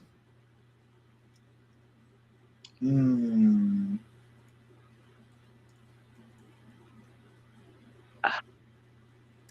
gonna go House of Black, I guess. Okay, Hob. All right. What about you, Laura? I don't like this because I like everybody in this match. Not to mention Eddie's is like a personal friend of mine. Like that's my people. Oh, this sucks. I'm gonna pull an indie. Both of these guys. You want to draw? I would love a draw. That'll make me happy. Oh Lord! All right. Let me live. Right. Let's switch it over to the women. We got Julia Hart defending the TBS championship against Willow Nightingale. I feel like whoever wins this match is losing this title to Mercedes. So I would not be against Willow winning briefly and then just dropping it to Mercedes because they're obviously giving a story there. Because Willow is the one that took out Mercedes accidentally during their match, and they're turning into a story. So, I love Julia. She's came a long way. Her evolvement has been amazing to watch. But I'm going with Willow. You going with Willow or Julia? Willow. Bet. What about you, Highlight? Willow. All right, so we all seen and knew.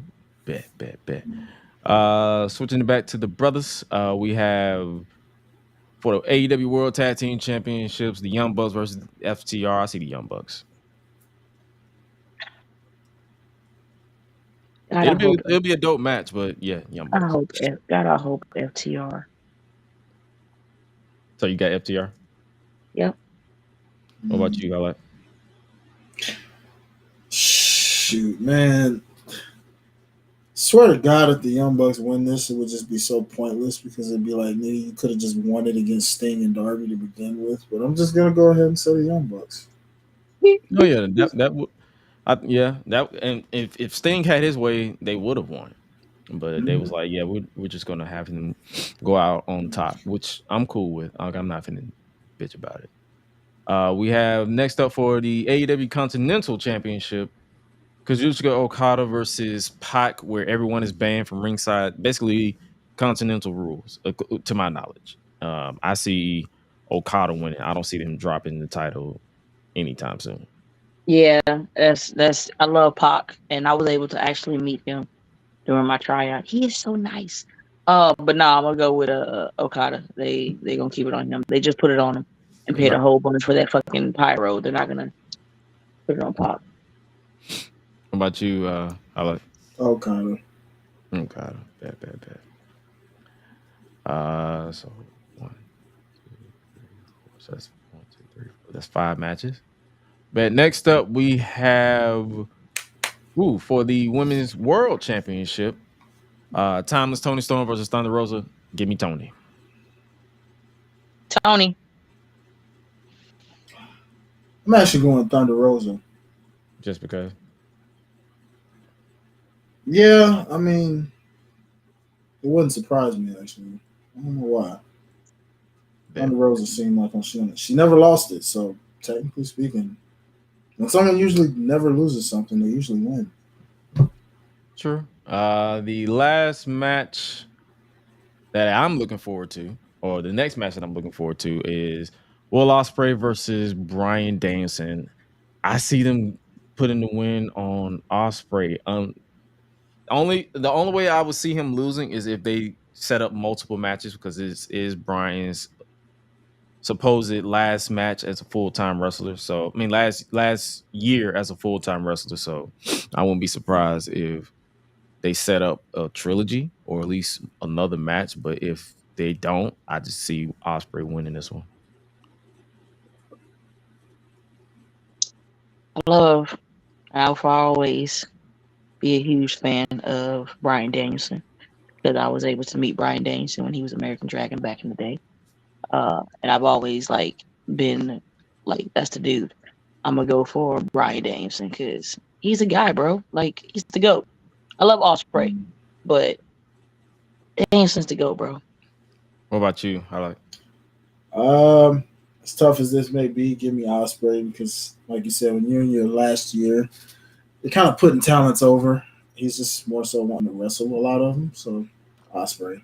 And last but certainly not least, for the World Heavyweight Championship, Samoa Joe versus Swerve Strickland 1-on-1. Now with this one, as much as I'm looking forward to this one, I don't see. On one hand, I see them just going ahead and pulling the trigger and putting the title on Swerve. But knowing Tony Khan and knowing how he is with protecting his people, his top people, I would not be surprised if Hangman Adam Page returns and screws Swerve out of the world title.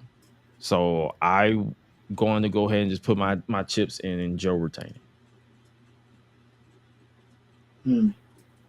What about you guys? I really want Swerve to win, because there's some history there to make. You know what I'm saying? Being the first black AEW champ. You know what I'm saying? So right. I for multiple reasons, I would go with Swerve, but then at the same time, it's like I said, Tony Khan is Tony Khan. So fuck. Fuck it. Swerve. Like Swerve? I agree with you, Josh, but I'm gonna stand 10 toes down for the homes. Yeah. What about you, Highlight? I agree with you, Gresh, and I hear your point, Gresh. But this is their Cody Rhodes situation, so it's Swerve. Okay, Swerve. All right, so yeah, will we do a post show? Probably not. But that is our speed round preview and predictions for AEW Dynasty that is going down this Sunday in St. Louis. I did plan on going, but life happened. I'm not going. I'll try to catch AEW bring a pay-per-view here, and we'll be good. But before we get up out of here, we got some songs of the week for our first final back because this was a solid show.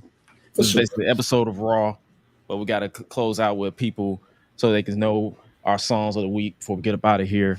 We didn't even get around to predicting the draft, but I can just tell you right here, right now. I guess we can just give our brief thoughts on the draft. The draft, I feel like they need to shake up the women's division to balance it out more because I feel like SmackDown still has a lot more heavy hitters than Raw. And then obviously, I think they said this year the NXT is going to be involved in the draft, so they're going to be able to draft some people. So that'd be interesting to see what they do with that. Y'all got any quick thoughts on the draft this year? I'm super excited because this is Triple H's full 100% draft. You know, man, no shenanigans. Hopefully they go full throttle with it and not just have people just read numbers and show graphics. Like they will because they're doing more. Kevin Dunn is gone. He's not there no more, so they're gonna do some shit. They're gonna do. This is gonna be like as legit as the original first draft was. It's gonna be like that. And based off what I saw with WrestleMania and Royal Rumble with the whole shirts champion 2024 logo of the individual, expect draft t-shirts too, where it's like name of superstar, brand, welcome so and so. You know, maybe even a little draft hat or something. They'll probably have a little cap or something like they do with the NBA and NFL drafts. You know what I'm saying? So I'm intrigued. So I'm just gonna keep it short and sweet. I'm just excited. I feel like it's gonna be some spicy shit, and I'm here for all the sauce, respectfully. Sure. Honestly, if whenever they started, shit, we both not booked, we might do like a mini extra and talk about it. I'm up for a fantasy draft. You know what I'm saying? I mean, we could do that too. We can do that. When is the draft start? Next week? I do believe so. So yeah, we can shape next week's episode based off of a fantasy draft and just go full throttle with it. We'll definitely convene about that. But yeah, songs of the week before we get up out of here. Songs of the week. For me, I got Candy Rain, Heavy D, and Track Masters Mix.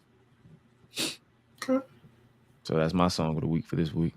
What about you, Law? You got any song that you bopping with this week? Yeah. Lose Control by Teddy Swims. And Which version? Because I love the live version. That's in my playlist. I have all of them, but the acoustic one is pretty nice. Okay. And then collard greens. Yes, man. That like every time I see the goddamn cartoons, I'll be like, hey. What about you, Highlight? What songs you got for this week? Give me Ain't No Stopping Us Now by McFadden and Whitehead. Ain't No Stopping Us Now? Mm-hmm. You said about who? McFadden and Whitehead. McFadden and Whitehead. All right, before we get up out of here, where can they find you guys on social media? Let's start with you, Lala. Ruthless Lala on Twitter, straight Ruthless STR, the number 8 RUTHLESS, the number 1 on Instagram. Miss What That Larry do on TikTok and Twitch, respectfully. Yeah, buddy. Highlight, you know the deal. Yeah, man. You already know what it is, brother. Follow your boy all at Highlight Life, HILITE Life. Appreciate y'all, man. Catch us always at Life's a Botch _OTS. Shout out to my co-host, this Ash Benny. We'll be talking some more about our WrestleMania experience on tomorrow. Episodes post every Friday. And follow OTS Media Co, man. You already know the vibes, bro. Yes, sir. And you guys already know you can follow the social medias at GRESH Unleashed, GRESH Unleashed Pod on YouTube, Road to 400 over there. Road to 10K on the main YouTube, youtube.com/@GRESH. I haven't been really touching the game this week, but I am definitely going to be touching the game more so this week as well as into the weekend because I'll be out of town. But I got the content is coming back, but we basically just keeping it simple, keeping it chill. But for now, because I've been sick, but now that I'm back in full throttle, the content will be coming soon, and we definitely got the collab content coming. We just got to make sure our schedules are synced. Make sure you guys continue to support the brand itself because we are in the works of producing and releasing more podcasts produced by yours truly, Josh Gresham, Gresh Digital Media, Gresh itself under the Freeopedia brand or under the Gresh Digital brand, but Freeopedia is the collective that yours truly and Highlight created in 2022, and we've been expanding it. So a lot of different content coming out, whether it's podcasting, gaming, you name it, we got you. If you want to just keep in touch with all the links, solo.to/Gresh, or just follow both of us on social media respectively, and then we'll just keep you guys posted with that. Other than that, hopefully you guys enjoyed this long edition of the Gresh Unleashed podcast. It won't be long like this often, but we just had a lot of stories to tell and try to remember. And I'm pretty sure we probably forgot some stuff, but it is what it is. But luckily we had a good time. We had a blast. I wouldn't change a thing about my time in Philly. I wouldn't change a thing about the people who I got to connect with, who I got to link with. It was fun, all from bell to bell, from start to finish. And I wouldn't change a thing. WrestleMania Philly, WrestleMelanin Philly is in the history books. And with that being said, you guys stay safe out here in these streets and remember to always eat, sleep, flex, and repeat. We out, y'all. Be breezy. Shopping in my